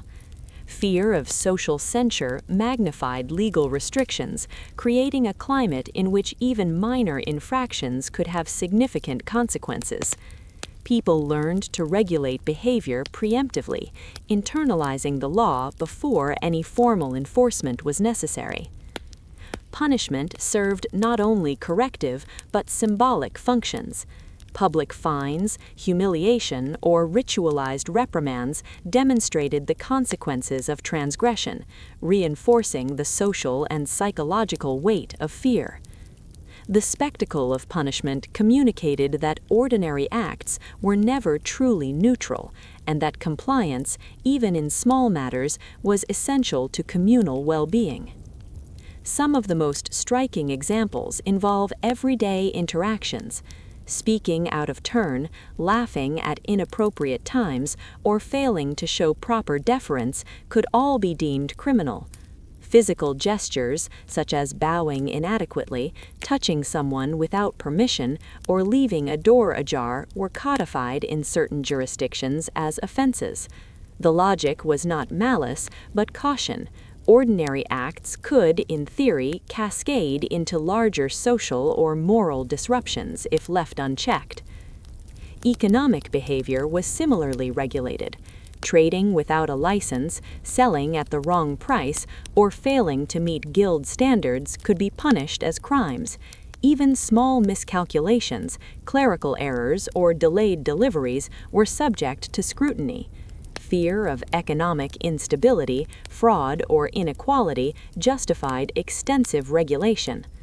Ordinary acts of commerce became sites for legal enforcement, producing both caution and anxiety among merchants and laborers. Household behavior was also fell under legal oversight.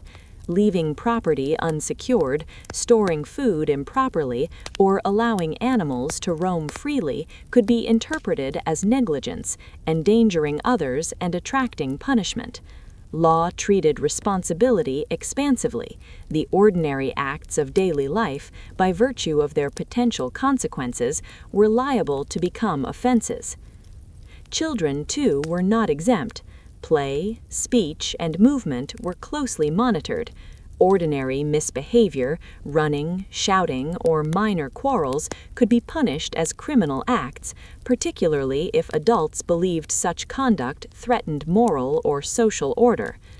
The policing of youth illustrates how fear extended across generations, shaping both behavior and perception from an early age.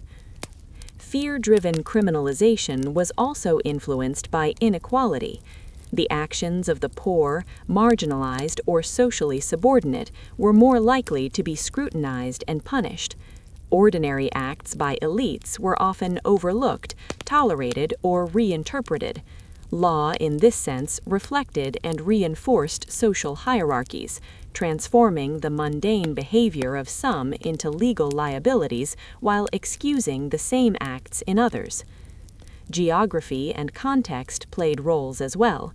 Activities that were legal in rural areas might be illegal in towns. Crossing boundaries, entering marketplaces, or congregating near communal resources could render ordinary acts criminal if authorities perceived them as threatening stability. Law operated as a spatial as well as moral instrument, regulating behavior relative to place and circumstance. The cumulative effect was pervasive. Fear structured perception, anticipation, and action.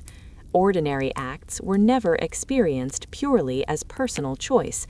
They were imbued with social, moral, and legal significance.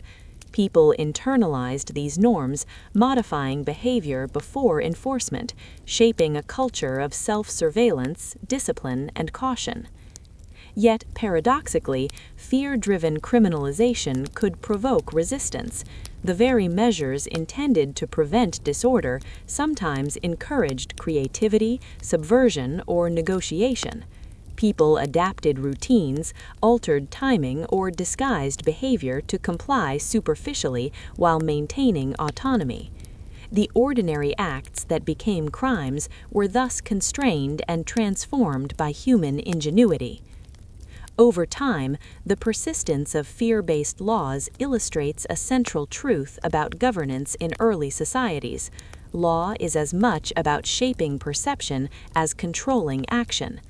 Ordinary acts were criminalized not solely for their immediate consequences, but for their symbolic potential, their capacity to influence others, and the anxiety they generated.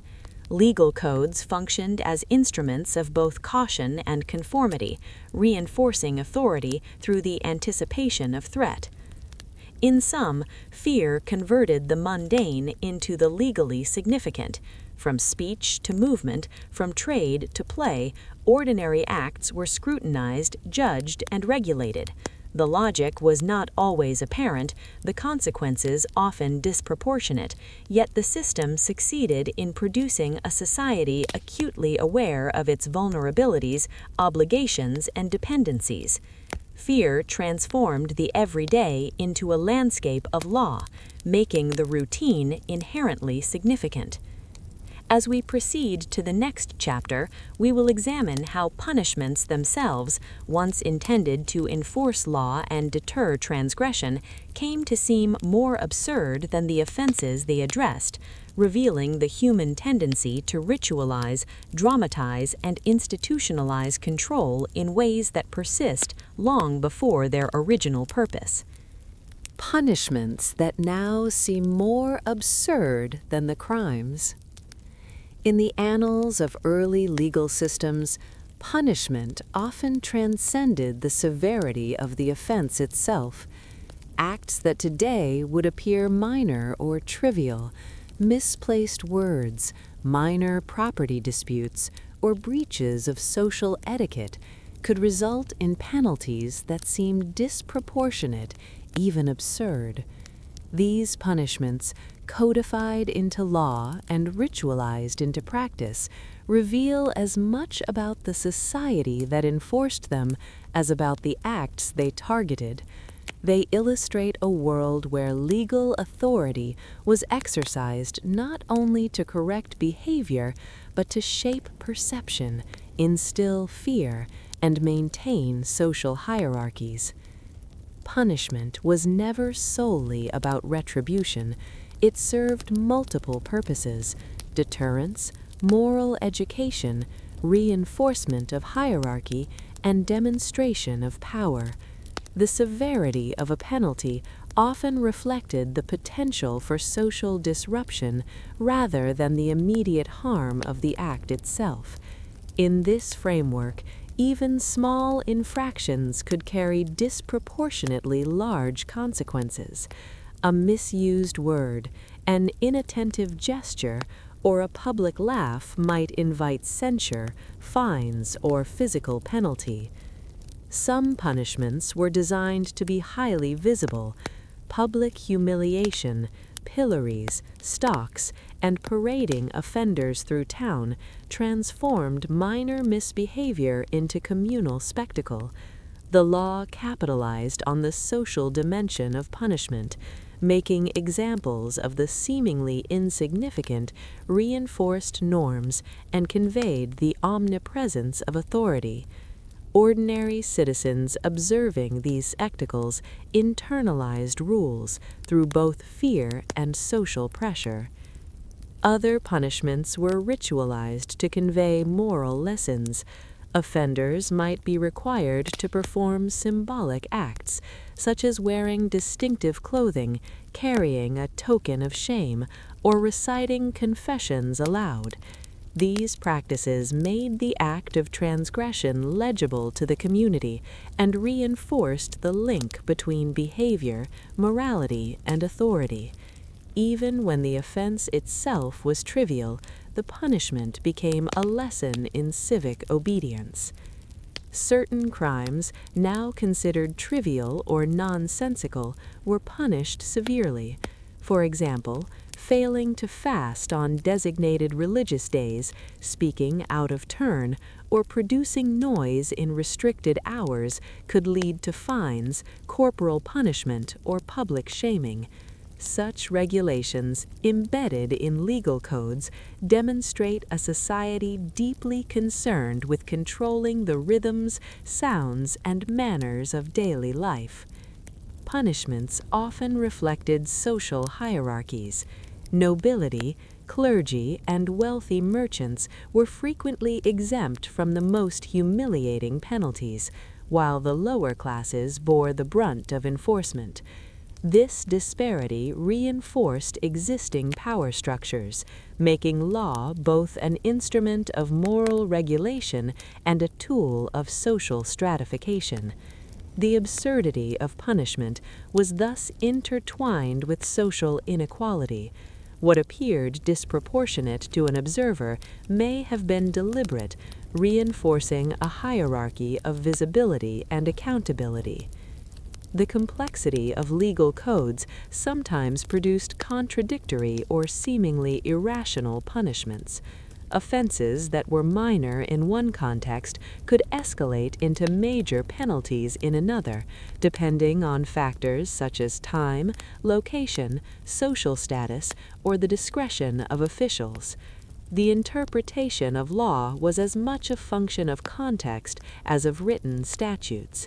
An action deemed trivial in private might become serious when performed publicly in view of authorities or neighbors. Corporal punishment, in particular, illustrates the incongruity between crime and penalty. Whipping, branding, or stocks could be applied for acts that today would scarcely register as offenses. The rationale often lay not in harm caused, but in the demonstration of authority, the installation of fear, or the preservation of public order. These practices reflected the societal imperative to maintain discipline visibly rather than proportionately. Economic penalties also exemplified disproportion. Fines for minor violations could ruin households or compel laborers into extended servitude. In some cases, the economic impact of a penalty far exceeded any damage caused by the offense itself. Law was thus a lever not only of moral discipline, but of economic control, shaping behavior through tangible consequences. Punishments extended into daily routines. Failure to observe dietary restrictions, curfews, or clothing norms could invite legal sanction. Ordinary behaviors, such as preparing meals at the wrong time, traveling at unauthorized hours, or wearing inappropriate attire, were codified into offenses with prescribed penalties. These rules, enforced both by law and custom, made the management of everyday life a legal responsibility. The absurdity of punishment is also evident in cases of superstition or moral anxiety. Acts perceived as inviting divine wrath, such as neglecting prayers, mismanaging livestock, or causing accidental damage, could lead to legal consequence. The law transformed fear into enforceable codes, turning ordinary mistakes into punishable transgressions. The underlying logic was not legal rationality alone, but a complex mixture of morality, communal anxiety, and spiritual concern. Legal manuals from the period reveal astonishing specificity. Instructions for enforcement detail conditions, measurements, and procedures that seem excessive by modern standards. Offenders were often subject to penalties for minor deviations from prescribed norms. The ritualization of punishment, whether through public display, repetitive acts, or symbolic gestures, reinforced both memory and expectation. Citizens learned not only what constituted crime, but also how law demanded acknowledgement, restitution, and conformity. These punishments were not static. They evolved in response to societal changes. As populations grew, urban centers expanded, and commerce intensified, authorities adapted penalties to new circumstances. What was once a private matter could become public, trivial acts became symbolic, and punishments acquired performative weight. Legal systems responded to fear, uncertainty, and social change by elaborating new forms of enforcement, often making old rules appear increasingly absurd over time. The performative dimension of punishment also served psychological and social purposes. By creating rituals of accountability, societies reinforced collective norms.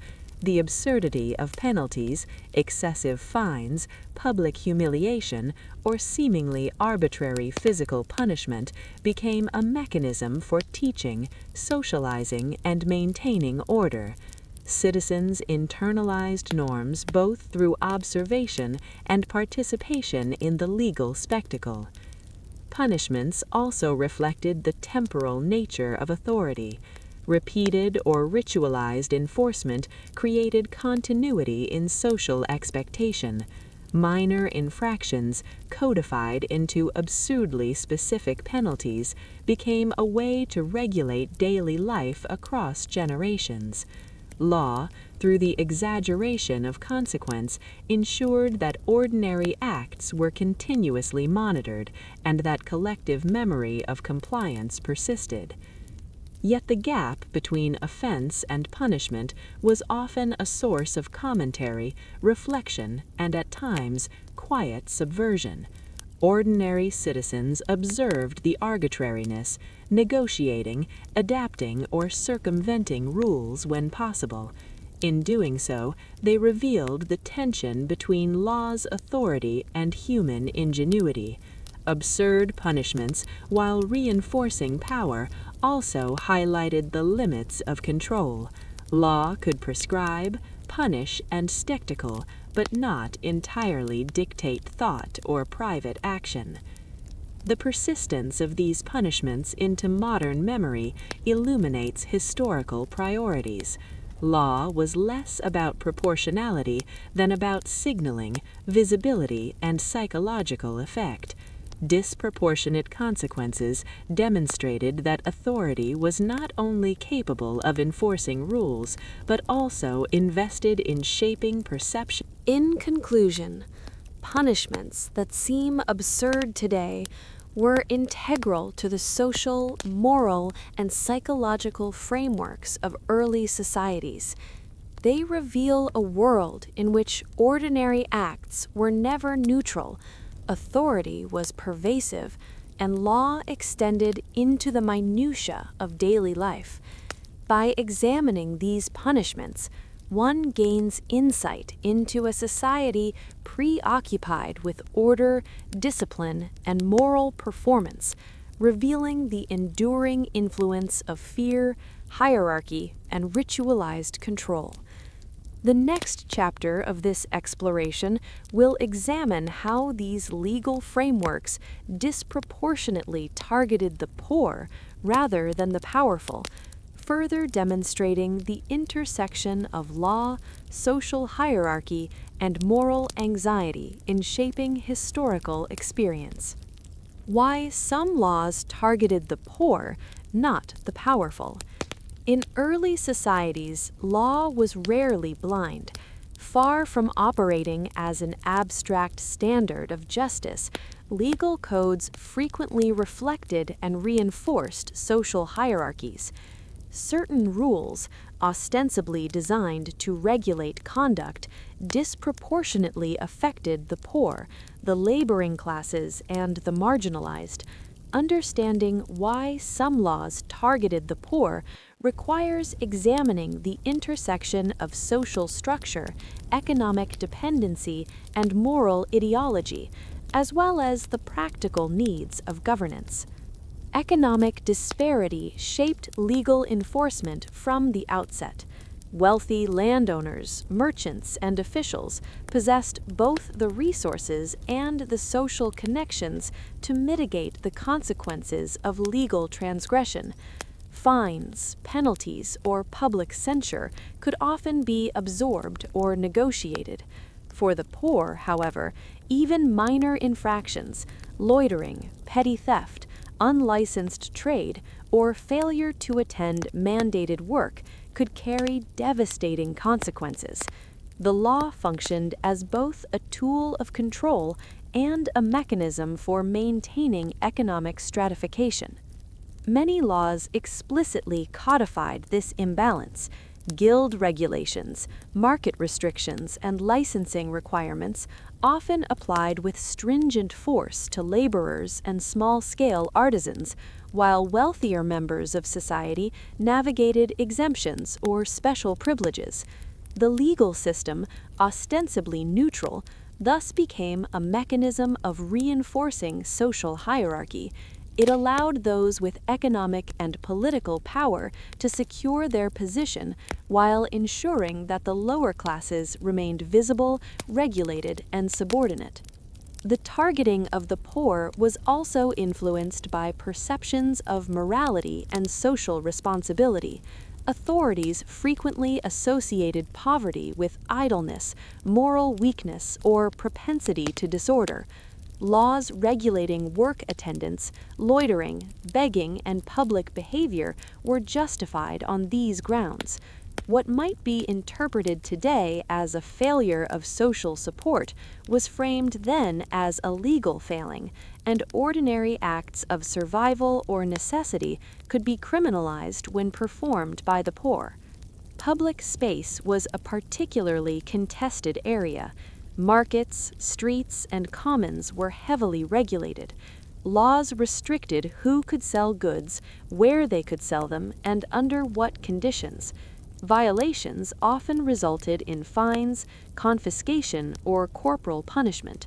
Wealthier merchants could secure licenses, rent shop space, or appeal to guild authority, while the poor faced immediate penalties. Legal systems thus maintained both economic control and spatial hierarchy. Fear played a central role in this enforcement. Authorities perceived disorder, vagrancy, or unauthorized commerce as threats to both social stability and elite privilege. Punishing the poor was not merely an exercise in moral regulation, it was also a preventative measure.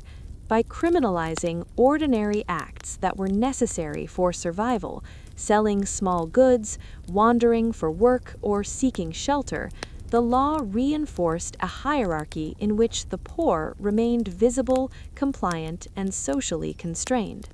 The differential application of law reflected the intertwining of economic and moral authority. Wealthy citizens, often responsible for setting regulations or influencing enforcement, could shield themselves from scrutiny. Their economic power became a shield, their social position a buffer.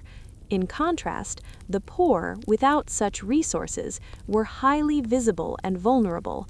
Ordinary behavior became a site of legal surveillance and enforcement, precisely because it was difficult to hide or negotiate. Legal codes were further shaped by expectations of productivity.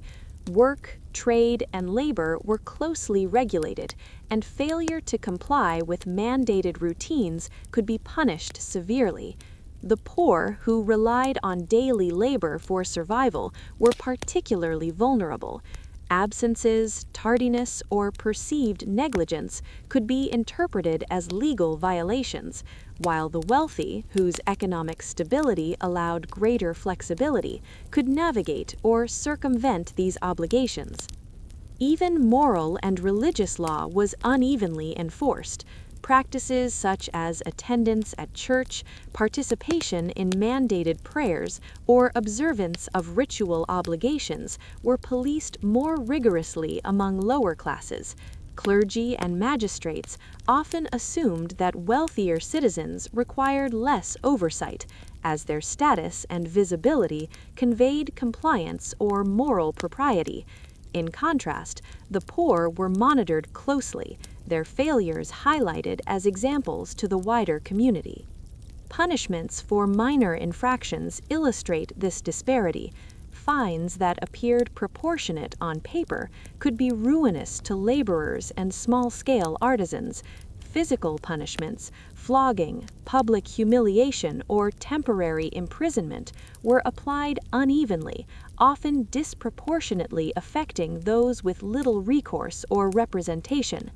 The legal system, in effect, ensured that the poor experienced both the material and psychological weight of enforcement more acutely than the powerful. Spatial enforcement reinforced social hierarchy. Town boundaries, markets, and guild halls were monitored selectively. The presence of officials, guards, and inspectors ensured that the lower classes remained in clear view, while the wealthy could operate with relative discretion. Ordinary acts, like wandering, selling goods, or assembling in groups, were regulated to maintain social order and prevent disruption, reinforcing the notion that freedom was contingent on status. Historical records reveal striking examples of targeted enforcement. Laws against vagrancy, begging, or unauthorized trade frequently included exemptions for the wealthy.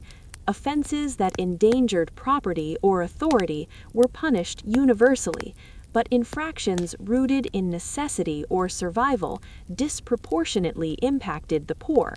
Legal texts often rationalized this imbalance through appeals to morality, public order, and civic duty, reflecting contemporary ideologies rather than practical fairness.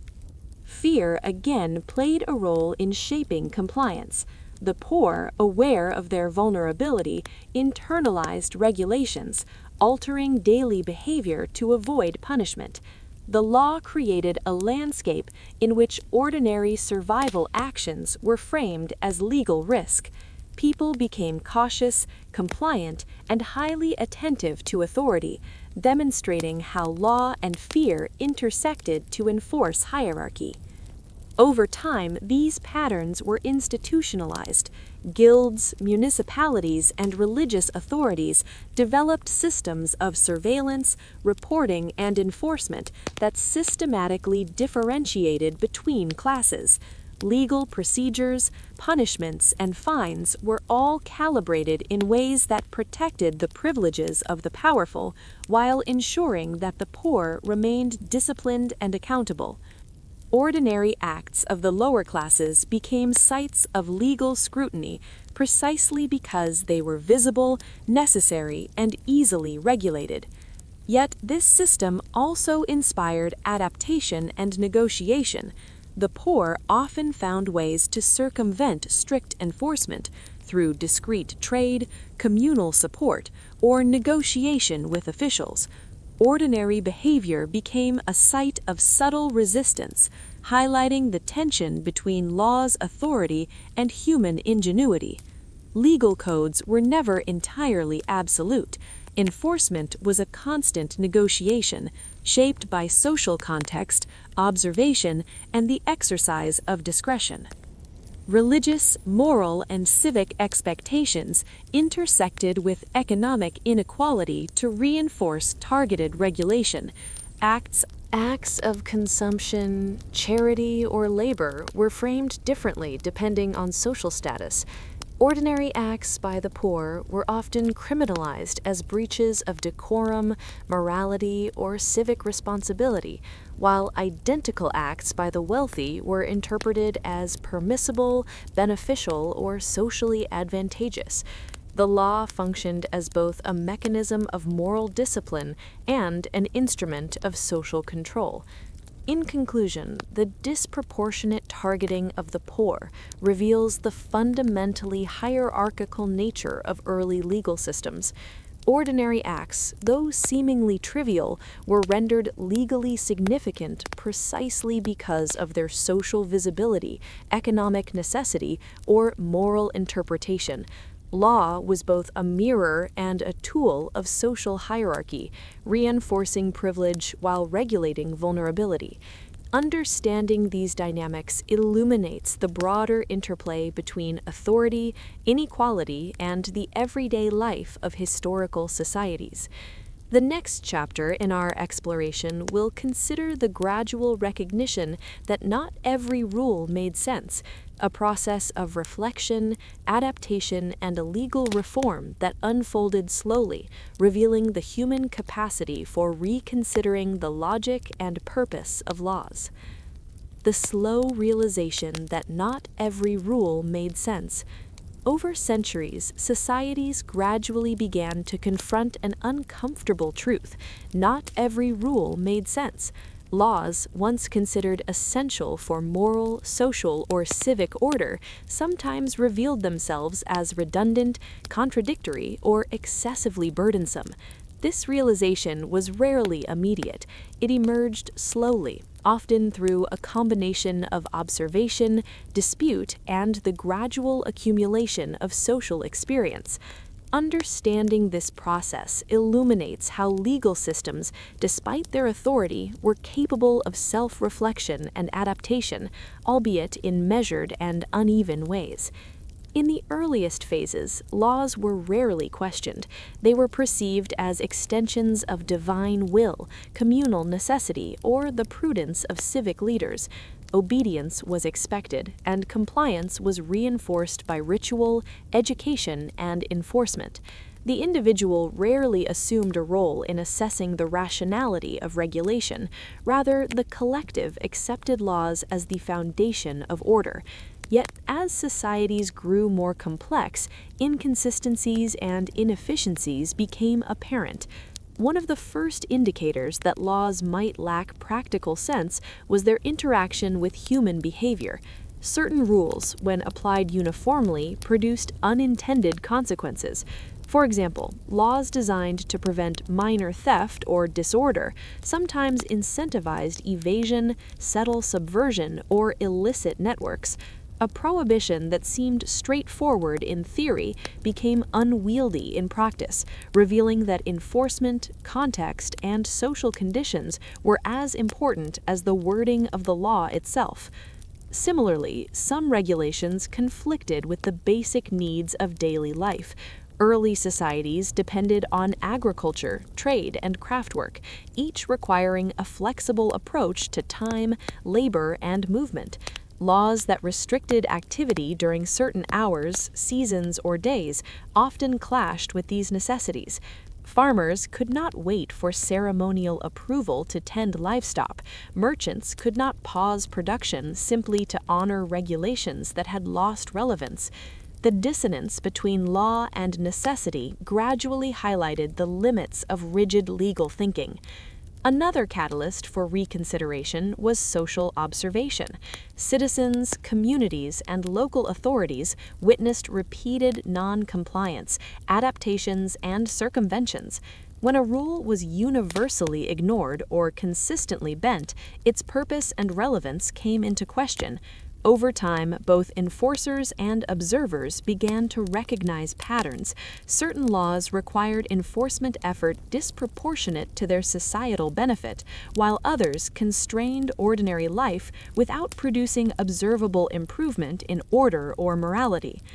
The slow recognition of inefficiency was compounded by increasing social mobility and communication. As towns grew, trade networks expanded, and populations became more interconnected, uniform enforcement became challenging.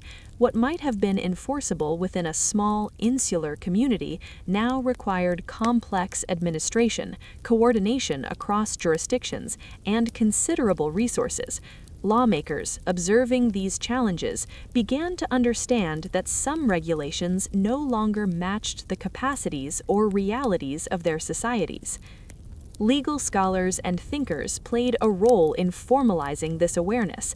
Treatises, commentaries, and debates highlighted inconsistencies, contradictions, and unnecessary burdens.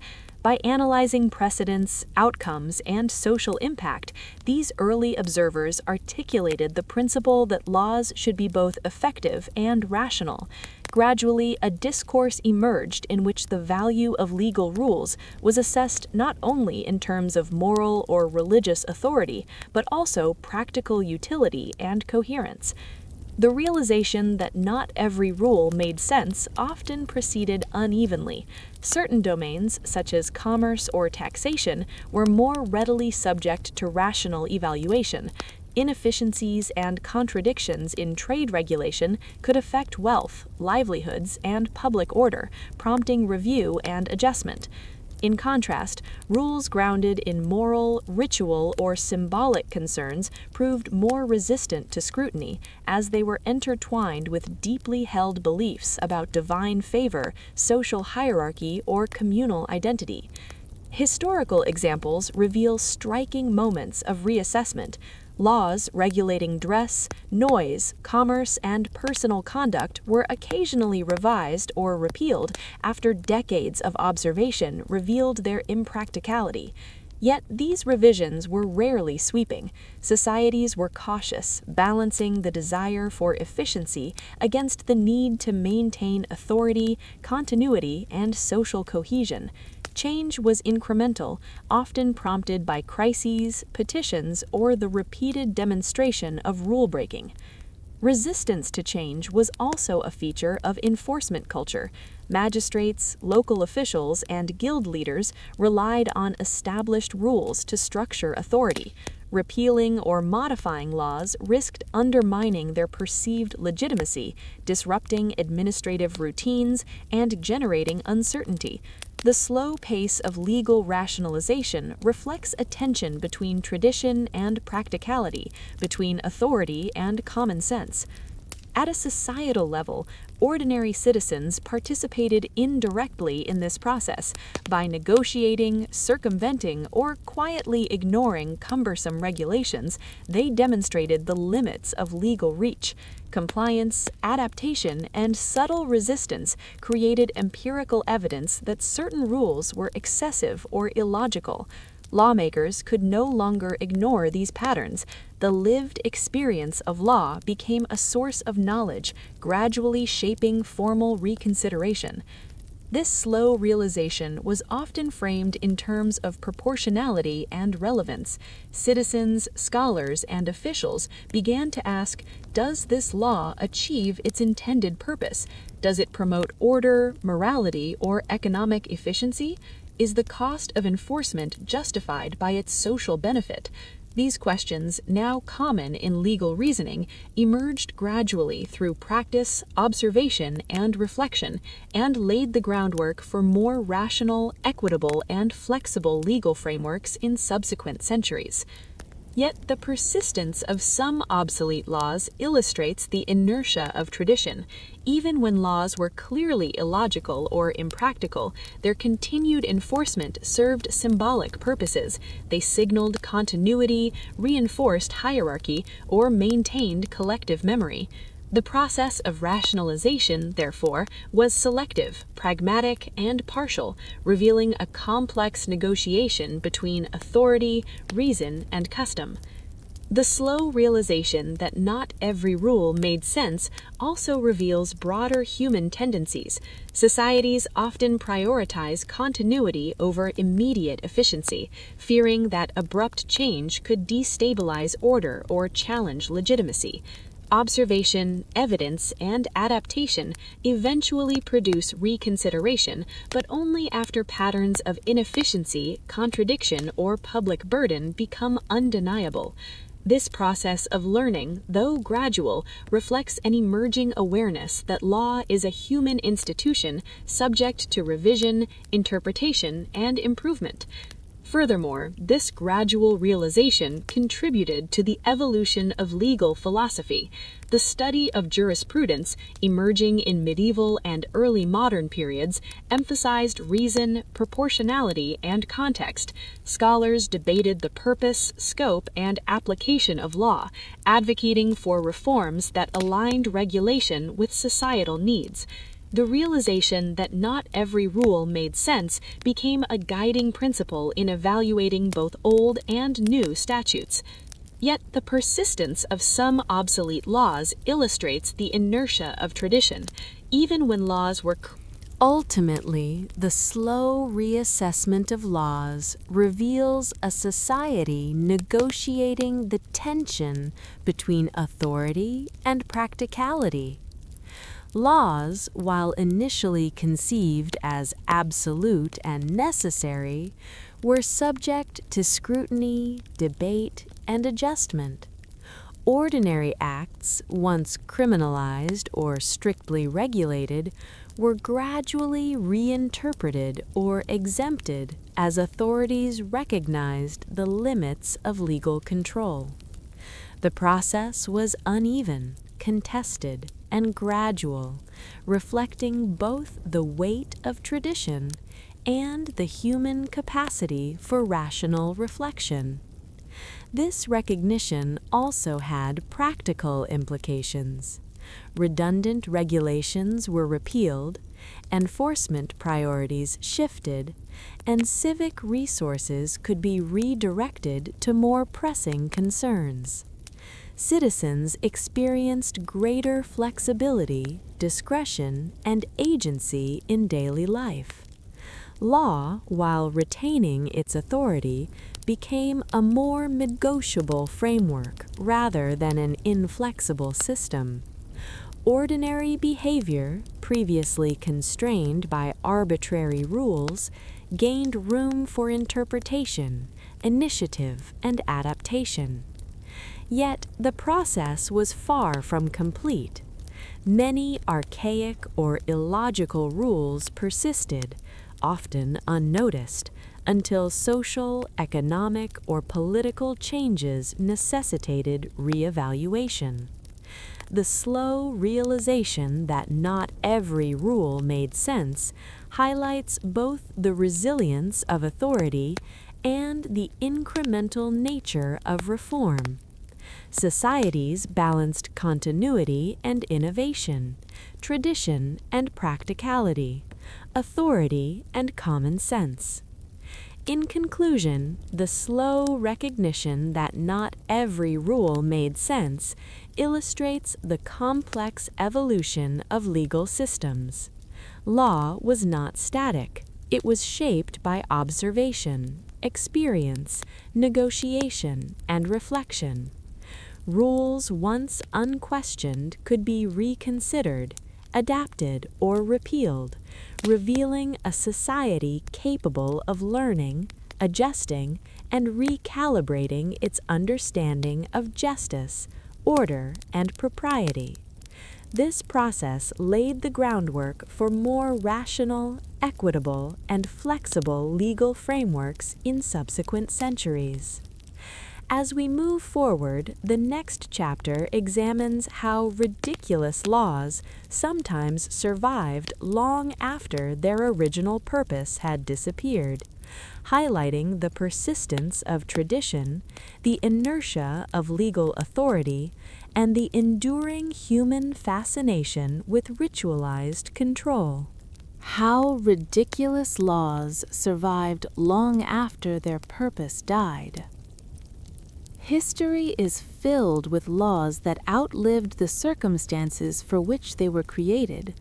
These statutes, often appearing absurd to modern eyes, persisted not due to necessity, but because of inertia, ritual, and the symbolic authority of legal systems. The survival of such laws reveals much about the nature of governance, the function of law as a social instrument, and human reluctance to dismantle the structures of power, even when their original purpose has vanished. In the earliest days of legislation, laws were intimately tied to immediate needs. Communities created rules to regulate trade, protect property, enforce moral behavior, and ensure survival. Once written and codified, these rules gained authority beyond their practical function. Even after the conditions that prompted their creation disappeared, the laws themselves remained, embedded in legal texts, memorized by officials, and reinforced through practice. The disconnect between law and circumstance marked the beginning of absurdity. One reason for this persistence was the symbolic power of law. Laws were not merely practical instruments, they represented authority, order, and legitimacy. Repealing a law could be perceived as a weakening of social control or a challenge to established hierarchies. Officials often preferred to maintain statutes, even seemingly irrelevant ones, because they reinforced continuity, institutional memory, and the perception of governance as omnipotent and stable. In this context, absurdity became a byproduct of authority rather than a flaw. Another factor was administrative inertia. Legal systems, particularly in pre-modern societies, relied on codified texts, memorization, and ritualized enforcement. Revising statutes required effort, deliberation, and consensus among magistrates, councils, or lawmakers. For minor or symbolic laws, this process was seldom prioritized. As a result, regulations persisted long after the social, economic, or moral circumstances that inspired them had faded. Time itself became a force preserving the absurd. Social habits also contributed to the survival of outdated laws. Citizens, having internalized the rules over generations, continued to follow them even when their original rationale had disappeared. Compliance became a matter of routine, social expectation, and moral habit rather than practical necessity. Ordinary people observed and perpetuated legal rituals, ensuring the continued relevance of laws that no longer served an immediate purpose. Tradition, in this sense, reinforced absurdity. Economic considerations played a role as well. Some statutes, though outdated, supported systems of taxation, toll collection, or guild regulation. Repealing them could disrupt revenue streams, alter administrative routines, or weaken institutional authority. Even when the underlying justification was irrelevant, the economic and bureaucratic functions they supported provided a rationale for their retention. The law, therefore, functioned simultaneously as a practical tool and a symbolic artifact. In many cases, absurd laws were connected to moral or religious expectations. Regulations addressing personal behavior, consumption, or ritual observance persisted long after the societal fears that justified them had dissipated. What might once have been framed as divine or moral necessity became ceremonial, symbolic, or purely traditional. Enforcement often shifted from practical oversight to performative demonstration, with officials punishing infractions more to signal authority than to address actual harm. The persistence of ridiculous laws also reflects a human tendency to value continuity over pragmatism. Societies often prefer the reassurance of familiar rules to the uncertainty of reform. Legal structures serve not merely as instruments of regulation, but as anchors of identity, morality, and social cohesion. Removing a law, even a nonsensical one, can seem like erasing history, undermining precedent, or challenging the legitimacy of authority. Thus, absurdity is preserved as a cultural artifact.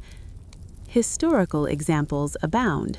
Laws restricting minor social behaviors, regulating dress, punishing trivial offenses, or mandating ritual compliance remained on the books for centuries. Even when enforcement became rare or symbolic, the statutes themselves were rarely removed. Their presence lent continuity to legal and moral systems, allowing society to maintain a semblance of order even as the original circumstances faded from relevance. Enforcement, when it occurred, often highlighted the absurdity. Officials occasionally invoked outdated laws in surprising contexts, applying penalties for acts that had long ceased to be socially significant. Public reaction, in turn, ranged from compliance to bemusement, illustrating the gap between law and lived reality. These episodes highlight how legal authority can persist independently of reason, logic, or necessity. Education and literacy also contributed to preservation. Legal texts, manuals, and commentaries were copied, taught, and referenced for generations. The existence of a law in text ensured its survival even when the social or economic conditions underpinning it had disappeared. Codification provided permanence, and once a law was recorded, it achieved a life beyond immediate practicality. The persistence of absurd laws further illuminates the relationship between law and fear. In early societies, law served as a mechanism of social control, and even redundant statutes contributed to a climate of authority. Citizens internalized rules not only because of immediate consequences, but because law, by its very existence, conveyed oversight, moral expectation, and the potential for punishment. Redundant laws reinforced this structure by expanding the universe of behavior subject to regulation. Cultural memory played a role as well. Laws were repositories of historical experience, moral judgment, and communal wisdom. Removing them might have been seen as erasing lessons from the past. Even when the practical relevance of a law disappeared, its symbolic significance remained. This dual function, practical regulation and moral memory, helped absurd laws persist across generations. In many cases, the survival of outdated statutes depended on ambiguity. Laws that were vaguely worded, symbolic, or flexible could be applied in new contexts, maintaining their utility in unexpected ways. Enforcement could be selective, interpretive, or ceremonial, allowing authorities to justify their continued existence. Ambiguity rather than clarity ensured survival, allowing absurd laws to endure as tools of authority and ritual. The inertia of legal culture also explains persistence. Lawmakers, magistrates, and officials relied on precedent, textual authority, and inherited practice. Reform required conscious effort, debate, and coordination, while leaving statutes untouched required nothing. In the absence of pressing necessity, absurd laws naturally survived, preserved by bureaucratic habit as much as by deliberate choice. Public perception reinforced the persistence. Even when citizens recognized the absurdity of certain laws, social conformity, fear of punishment, and habit ensured compliance. The spectacle of enforcement, combined with communal expectation, maintained authority. Absurd laws, therefore, functioned as instruments of socialization, teaching obedience and reinforcing hierarchical norms even when their original purpose had faded. This phenomenon also illustrates the tension between law as instrument and law as symbol. While practical governance requires laws that address immediate needs, symbolic authority relies on continuity, visibility, and legitimacy. Absurd laws, surviving long past their practical relevance, reveal the complex interplay between these two dimensions. Law is never merely functional, it is also performative, historical, and psychological. Over time, some absurd laws were eventually repealed, often as part of broader legal reform. Please read the following text in a calm, soft, and soothing tone, as if narrating a bedtime story. Pause gently between sentences, emphasize serenity, and keep a reflective pace. Why some strange laws are technically still legal today. In modern times, it is easy to assume that the law has evolved into a system of logic, rationality, and practicality. Yet some of the most peculiar laws created centuries ago remain technically valid, lingering in statutes, legal codes, and municipal regulations. Their survival highlights the enduring influence of history, the conservatism of legal codification, and the occasional absurdity of bureaucratic continuity. Many strange laws persisted because they were never formally repealed. Once written into code, legislation gains a kind of inertia. Even when circumstances change and social attitudes evolve, removing a law requires deliberate legislative or judicial action. This process is often slow, complex, and politically fraught. As a result, laws that once addressed specific historical concerns, such as regulating horse traffic on streets, prohibiting particular foods on holy days, or mandating clothing standards, remain technically in force long after their original relevance has disappeared. The survival of these laws is facilitated by the layered nature of legal systems. Municipal, regional, and national regulations coexist, often overlapping or contradicting one another. In many jurisdictions, old local statutes were never formally nullified when higher-level laws were enacted. Thus, technically, a law prohibiting a seemingly trivial act, like walking a cow into town on a Sunday, might still exist alongside modern regulations. Its practical enforcement is negligible, but its legal existence remains a testament to historical continuity.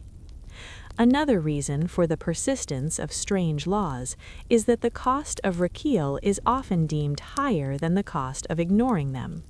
Legislatures and legal bodies must prioritize contemporary issues, economic policy, public safety, taxation, and criminal justice. Minor, obsolete, or peculiar statutes rarely attract attention. As a result, they endure in the text, unchallenged, largely forgotten, but technically enforceable. Legal history becomes a repository of curiosities, where absurdity survives passively. Historical context often explains the original purpose of these lingering statutes. Many were responses to specific local conditions, moral concerns, public health crises, economic irregularities, or attempts to regulate emerging urban life. For example, laws prohibiting particular behaviors in marketplaces or on public holidays were designed to maintain order, protect commerce, or uphold social norms.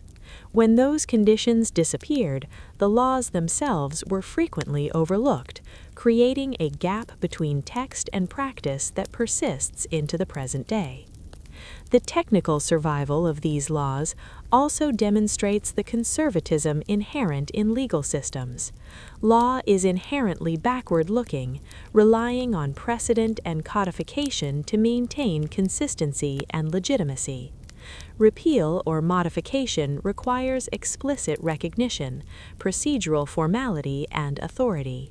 Inertia ensures that statutes outlive their immediate utility, serving as historical artifacts, ceremonial touchstones, or instruments of potential, if unlikely, enforcement. Legal scholars often encounter these curiosities when reviewing statutes for coherence, modernization, or reform. Their existence raises questions about the purpose, scope, and rationality of law. Some laws that seem absurd are retained intentionally as symbolic markers of continuity or civic identity. Others survive simply because no one has yet devoted attention to their formal repeal. In either case, their technical validity is a reminder that law is both a functional system and a historical record. The social impact of technically valid, strange laws is usually minimal, but the cultural fascination is considerable. Citizens, historians, and journalists often highlight these oddities, underscoring the contrast between the letter of the law and contemporary practice. Public interest in outdated statutes reveals a broader curiosity about the evolution of authority, social norms, and the mechanisms of governance. These laws function as both amusement and cautionary tale, illustrating the persistence of human systems beyond immediate necessity. Some strange laws retain practical relevance only in highly specific scenarios. A statute prohibiting a particular action, once relevant to commerce, public morality, or health, may remain enforceable under unusual circumstances. In such cases, officials might technically exercise authority based on centuries-old rules, though in practice enforcement is extremely rare. The mere existence of the law maintains a symbolic framework of control, reminding citizens that authority is always present, even in unexpected ways. The endurance of these laws also highlights the interplay between legality and social compliance. Many statutes are formally valid, but socially ignored. Ordinary citizens follow contemporary norms rather than archaic provisions, creating a de facto hierarchy between enforceable law and customary behavior. This duality reflects the distinction between text and practice, illustrating how legal authority is negotiated rather than absolute. Furthermore, the continued technical validity of strange laws is reinforced by bureaucratic conservatism. Legal offices, record keepers, and codification authorities tend to maintain continuity in documentation. Texts are preserved, indexed, and transmitted across generations. Administrative effort favors retention over deletion. Striking a law from the record requires justification, procedure, and often political will. Absent these pressures, laws remain as latent authority, preserved in form if not in function. Examples of strange, technically valid laws abound. Prohibitions on specific foods, clothing requirements, restrictions on speech or behavior, and rules about the use of public spaces often survive unnoticed. Though enforcement is rare, the existence of these laws demonstrates the legal system's tendency to accumulation, conservatism, and historical preservation. Legal codes become layered documents, where old rules persist alongside new, reflecting centuries of governance and social priorities. Furthermore, some laws survive because they have been subsumed into broader legal frameworks. A local ordinance might be rendered effectively obsolete by national legislation, yet remain formally valid. Its enforcement may be preempted by newer rules, but technically it remains part of the legal corpus. In this way, law becomes both redundant and historically instructive, preserving traces of past authority, priorities, and moral expectations. The endurance of these statutes also reflects the relationship between legality and social ritualized authority. In early legal cultures, the existence of a law, even if unenforced, symbolized the power of governing institutions. Removing laws could signal instability or undermine legitimacy. As a result, legislators often allowed obsolete statutes to persist, relying on tradition to maintain continuity and reinforce the symbolic weight of governance. Finally, these technically valid but strange laws reveal the layered complexity of legal systems. They demonstrate that legality is not synonymous with rationality or practicality. Law operates as both an instrument of control and a record of history, maintaining connections to past authority, social priorities, and moral expectations. Their persistence invites reflection on the ways societies adapt, maintain continuity, and negotiate the tension between practicality and tradition. In conclusion, the technical survival of strange laws illuminates the enduring influence of history, conservatism, and bureaucratic continuity. They demonstrate how legal systems preserve rules far beyond their practical necessity, maintaining symbolic authority, historical memory, and procedural legitimacy. While these laws may appear absurd to modern observers, their existence underscores the layered, complex, and historically contingent nature of law itself. They remind us that legal systems are not merely instruments of regulation, but also repositories of social history, tradition, and authority. What these laws reveal about human anxiety and authority. The curious persistence of strange and seemingly absurd laws throughout history reflects more than bureaucratic inertia. It offers insight into fundamental aspects of human psychology and societal organization. Across cultures and centuries, the creation, enforcement, and maintenance of legal rules reveal deep-seated anxieties about order, behavior, and authority. These statutes, some now laughably outdated, others technically still enforceable, serve as windows into the collective fears, priorities, and mechanisms of control that shaped early societies. At the most basic level, laws are instruments for managing uncertainty. Human communities, especially in pre-modern eras, faced unpredictable circumstances: disease, famine, social unrest, economic instability, and moral transgression. Legal frameworks were tools to mitigate these uncertainties, establishing boundaries of acceptable behavior and providing consequences for deviation. By codifying rules, however arbitrary or peculiar, they attempted to impose a sense of predictability on a world that often seemed chaotic. The anxiety evident in historical laws often centers on control over ordinary life. Laws regulating speech, dress, commerce, movement, and even noise demonstrate a preoccupation with managing behaviors that today might be considered trivial. These regulations reveal the fear that small, seemingly innocuous acts, if left unchecked, could escalate into disorder or challenge the established social hierarchy. In this context, law functioned not merely as punishment, but as a psychological reassurance for rulers and communities alike, ensuring that societal boundaries were continuously reinforced. Social hierarchy is a recurring theme in this anxiety. Legal systems frequently reflected and reinforced the privileges of the powerful, while imposing disproportionate obligations on the poor and marginalized. By codifying behaviors, both major and minor, laws maintained visibility of compliance and reinforced perceptions of authority. Ordinary citizens, aware of surveillance and potential punishment, internalized social norms, shaping behavior through fear, habit, and ritualized enforcement.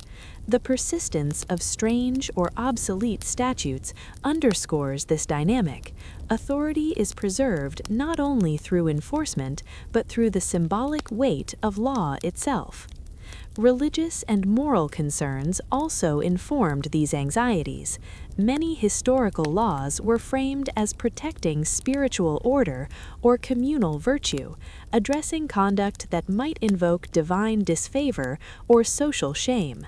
The regulation of Sunday activities, dietary restrictions, clothing, and public behavior illustrates the intersection of morality and authority.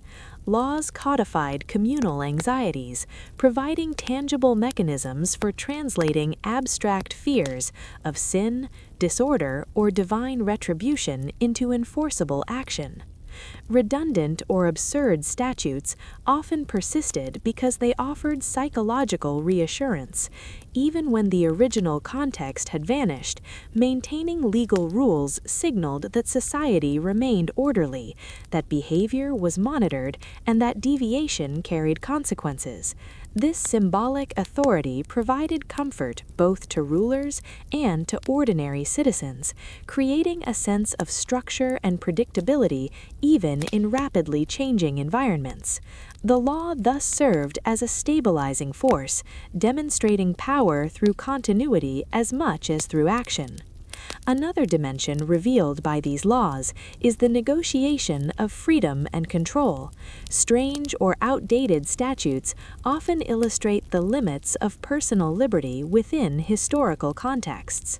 What modern observers perceive as absurd restrictions, prohibitions on specific clothing, speech, or minor actions, reflect societies deeply concerned with regulating appearance, conduct, and social perception.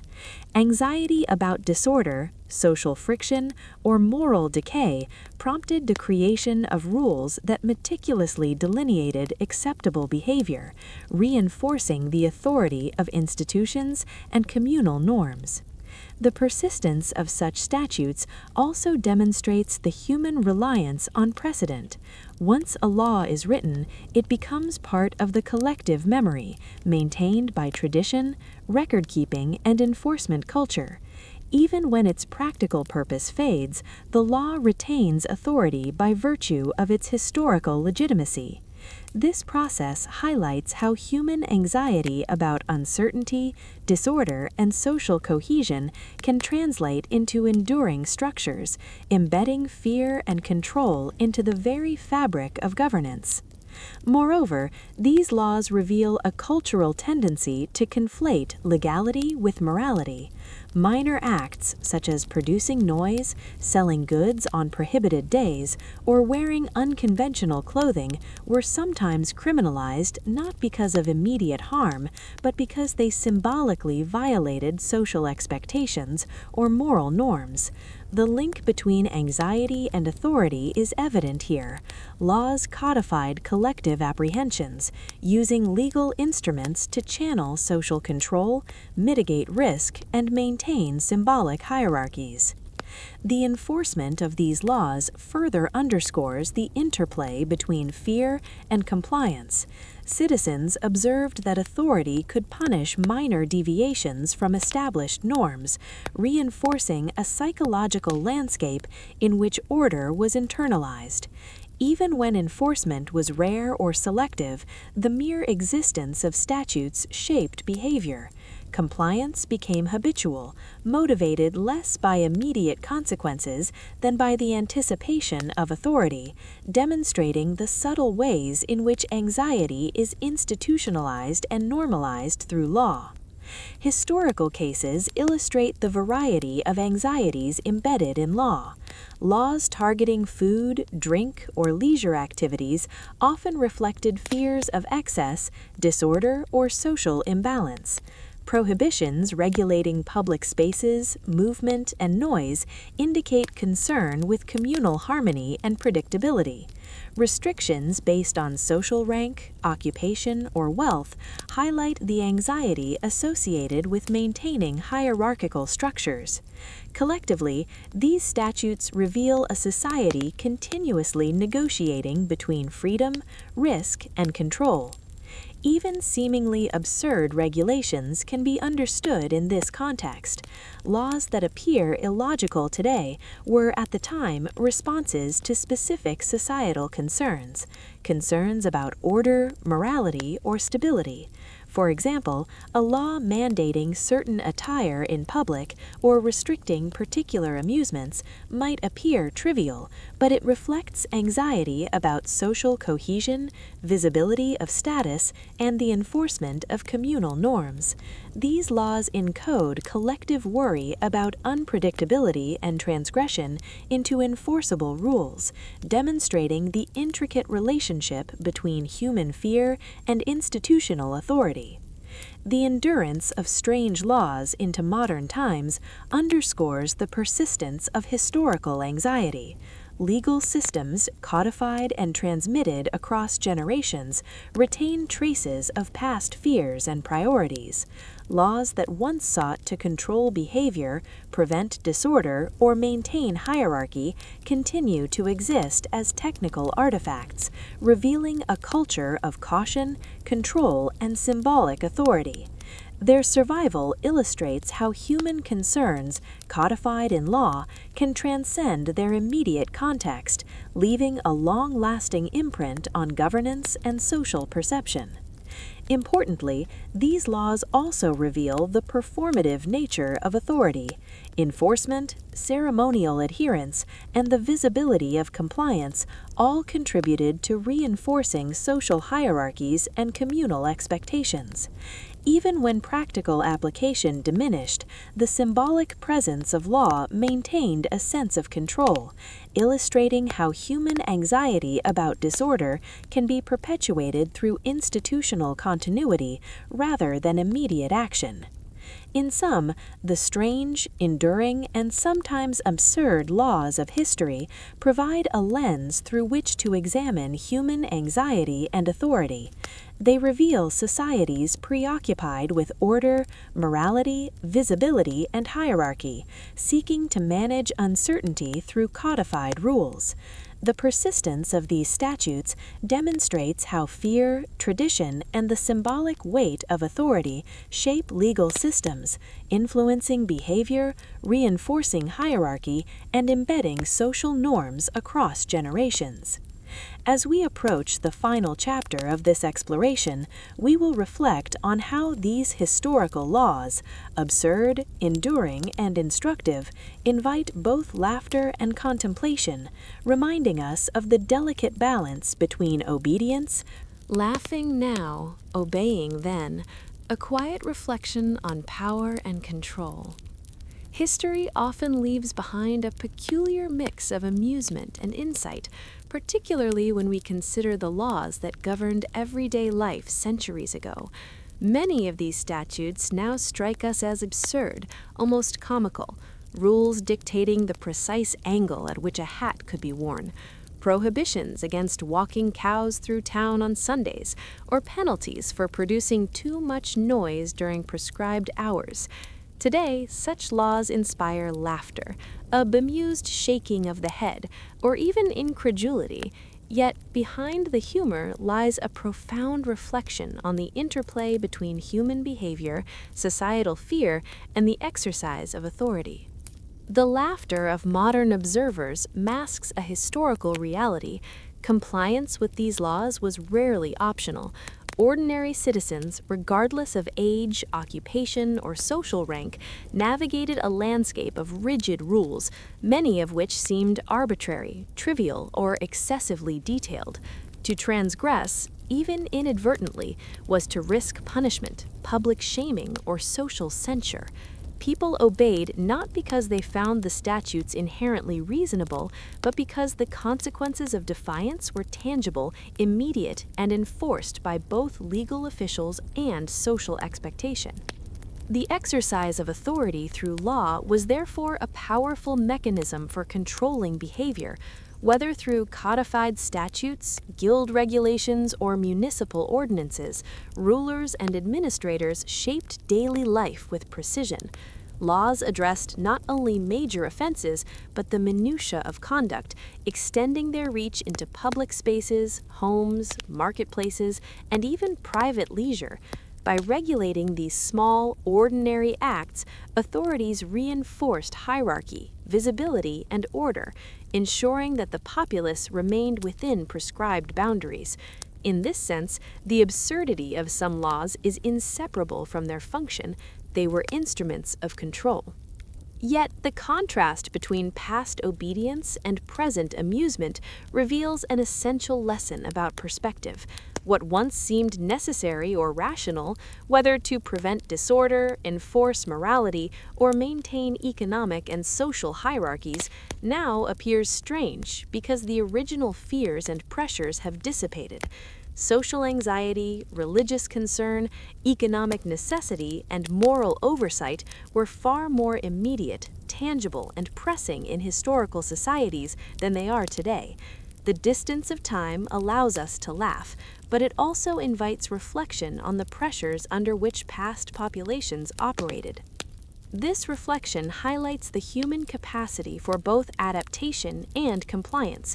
Ordinary people, navigating a complex web of regulations, developed strategies for survival, negotiation, and sometimes circumvention. Merchants adjusted their trade practices to avoid violating market rules. Laborers timed their movements to comply with local ordinances. Families moderated their public behavior to align with moral expectations. The humor of modern observers obscures the skill, attentiveness, and discipline required to obey laws that were often numerous, detailed, and inconsistently applied. The survival of these laws, even in textual or ceremonial form, underscores the resilience of authority itself. Legal systems rely not only on enforcement, but also on the perception of enforceability, the existence of codified norms, and the institutional memory of society. A law, whether ridiculous or rational, exerts influence so long as it remains part of the social consciousness. The ability of law to shape behavior, create expectations, and regulate social interaction is as much symbolic as it is practical. Moreover, reflecting on these historical laws illuminates the tension between order and freedom. Obedience, often enforced through fear or ritualized authority, curtailed personal discretion and agency, yet it also provided structure, predictability, and communal cohesion. Individuals understood the boundaries of acceptable behavior, which allowed societies to function, trade to occur, and communities to maintain moral and social norms. The apparent absurdity of some laws was paradoxically part of their effectiveness. By controlling the small, ordinary, and mundane, authority secured its broader reach and stability. The juxtaposition of laughter and obedience also invites contemplation about human psychology. Fear, respect, and habit were intertwined with social control. The mundane actions of everyday life, walking, speaking, working, eating, were often suffused with potential legal significance. Citizens internalized rules, developing an almost unconscious attentiveness to authority. The humor of these laws today highlights not only the distance between past and present, but also the subtle power of governance. Authority can shape behavior quietly, without constant visible enforcement, simply by codifying expectation and consequence. Historical records reveal that some laws were technically enforceable for centuries after their original purpose had faded. A prohibition enacted to prevent market congestion might remain on the books long after the town had expanded, changed its trade practices, or adopted new governance structures. Ridiculous as these statutes may seem today, they illustrate the durability of institutional authority and the reluctance of societies to dismantle legal frameworks, even when practical necessity had waned. Continuity, ritual, and symbolic power often outweighed utility. Interestingly, the endurance of these laws also fostered adaptation, negotiation, and subtle resistance. Ordinary people, recognizing the absurdity or obsolescence of certain rules, developed strategies to comply with minimal effort, reinterpret mandates creatively, or navigate enforcement selectively. This dynamic reflects an ongoing dialogue between authority and citizenry. Law attempts to shape behavior, and individuals respond with ingenuity, caution, or subtle subversion. Even absurd statutes generated interaction, negotiation, and social adaptation, revealing law as a living, evolving practice rather than a static set of instructions. The humorous perception of historical laws today encourages a deeper understanding of power. Authority is rarely exercised purely through reason or rationality. It often leverages fear, symbolism, ritual, and social expectation. The minor, bizarre, or redundant laws that survive in historical record demonstrate how control is maintained not only through visible punishment, but also through the implied possibility of intervention. The effectiveness of law is sometimes rooted in its mere presence, its persistence in the collective consciousness, and its capacity to inspire compliance even without frequent enforcement. Reflecting on obedience also underscores the contrast between perception and experience. Modern readers may see absurdity, but historical subjects understood immediacy, the risk of penalty, the social consequences of violation, and the expectation of compliance. Laughter today is informed by hindsight. Obedience then was informed by circumstance.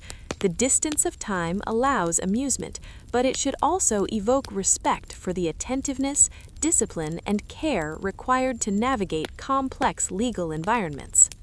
This quiet reflection invites consideration of human behavior, social order, and the enduring mechanisms of control.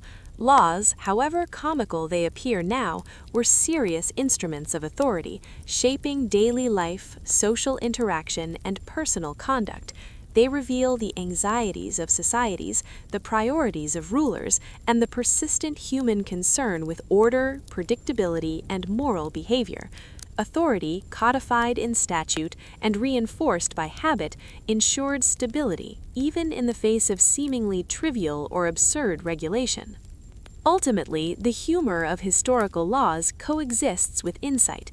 We laugh at the oddity of regulating cow walking, hat angles, or Sunday markets, yet those statutes tell us much about human society, the concerns that preoccupied communities, the fears that motivated rulemaking, and the subtle power of authority over ordinary lives. They remind us that obedience, though sometimes frustrating or illogical, played a role in maintaining social cohesion, facilitating trade, and establishing communal norms across centuries. The quiet reflection emerges most clearly in the balance between amusement and understanding. While the laws themselves may inspire laughter, the consequences of disobedience, the strategies of compliance, and the dynamics of authority they illustrate command serious attention. These historical curiosities reveal the intricate relationship between power and the everyday, showing how regulation extends beyond coercion to shape thought, expectation, and behavior. In conclusion, the examination of historical laws, funny, absurd, yet enforceable, offers a window into the human condition, societal anxiety, and the mechanics of authority. Laughter today is paired with reflection. We are amused, yet we recognize the seriousness with which past societies approached governance, morality, and order.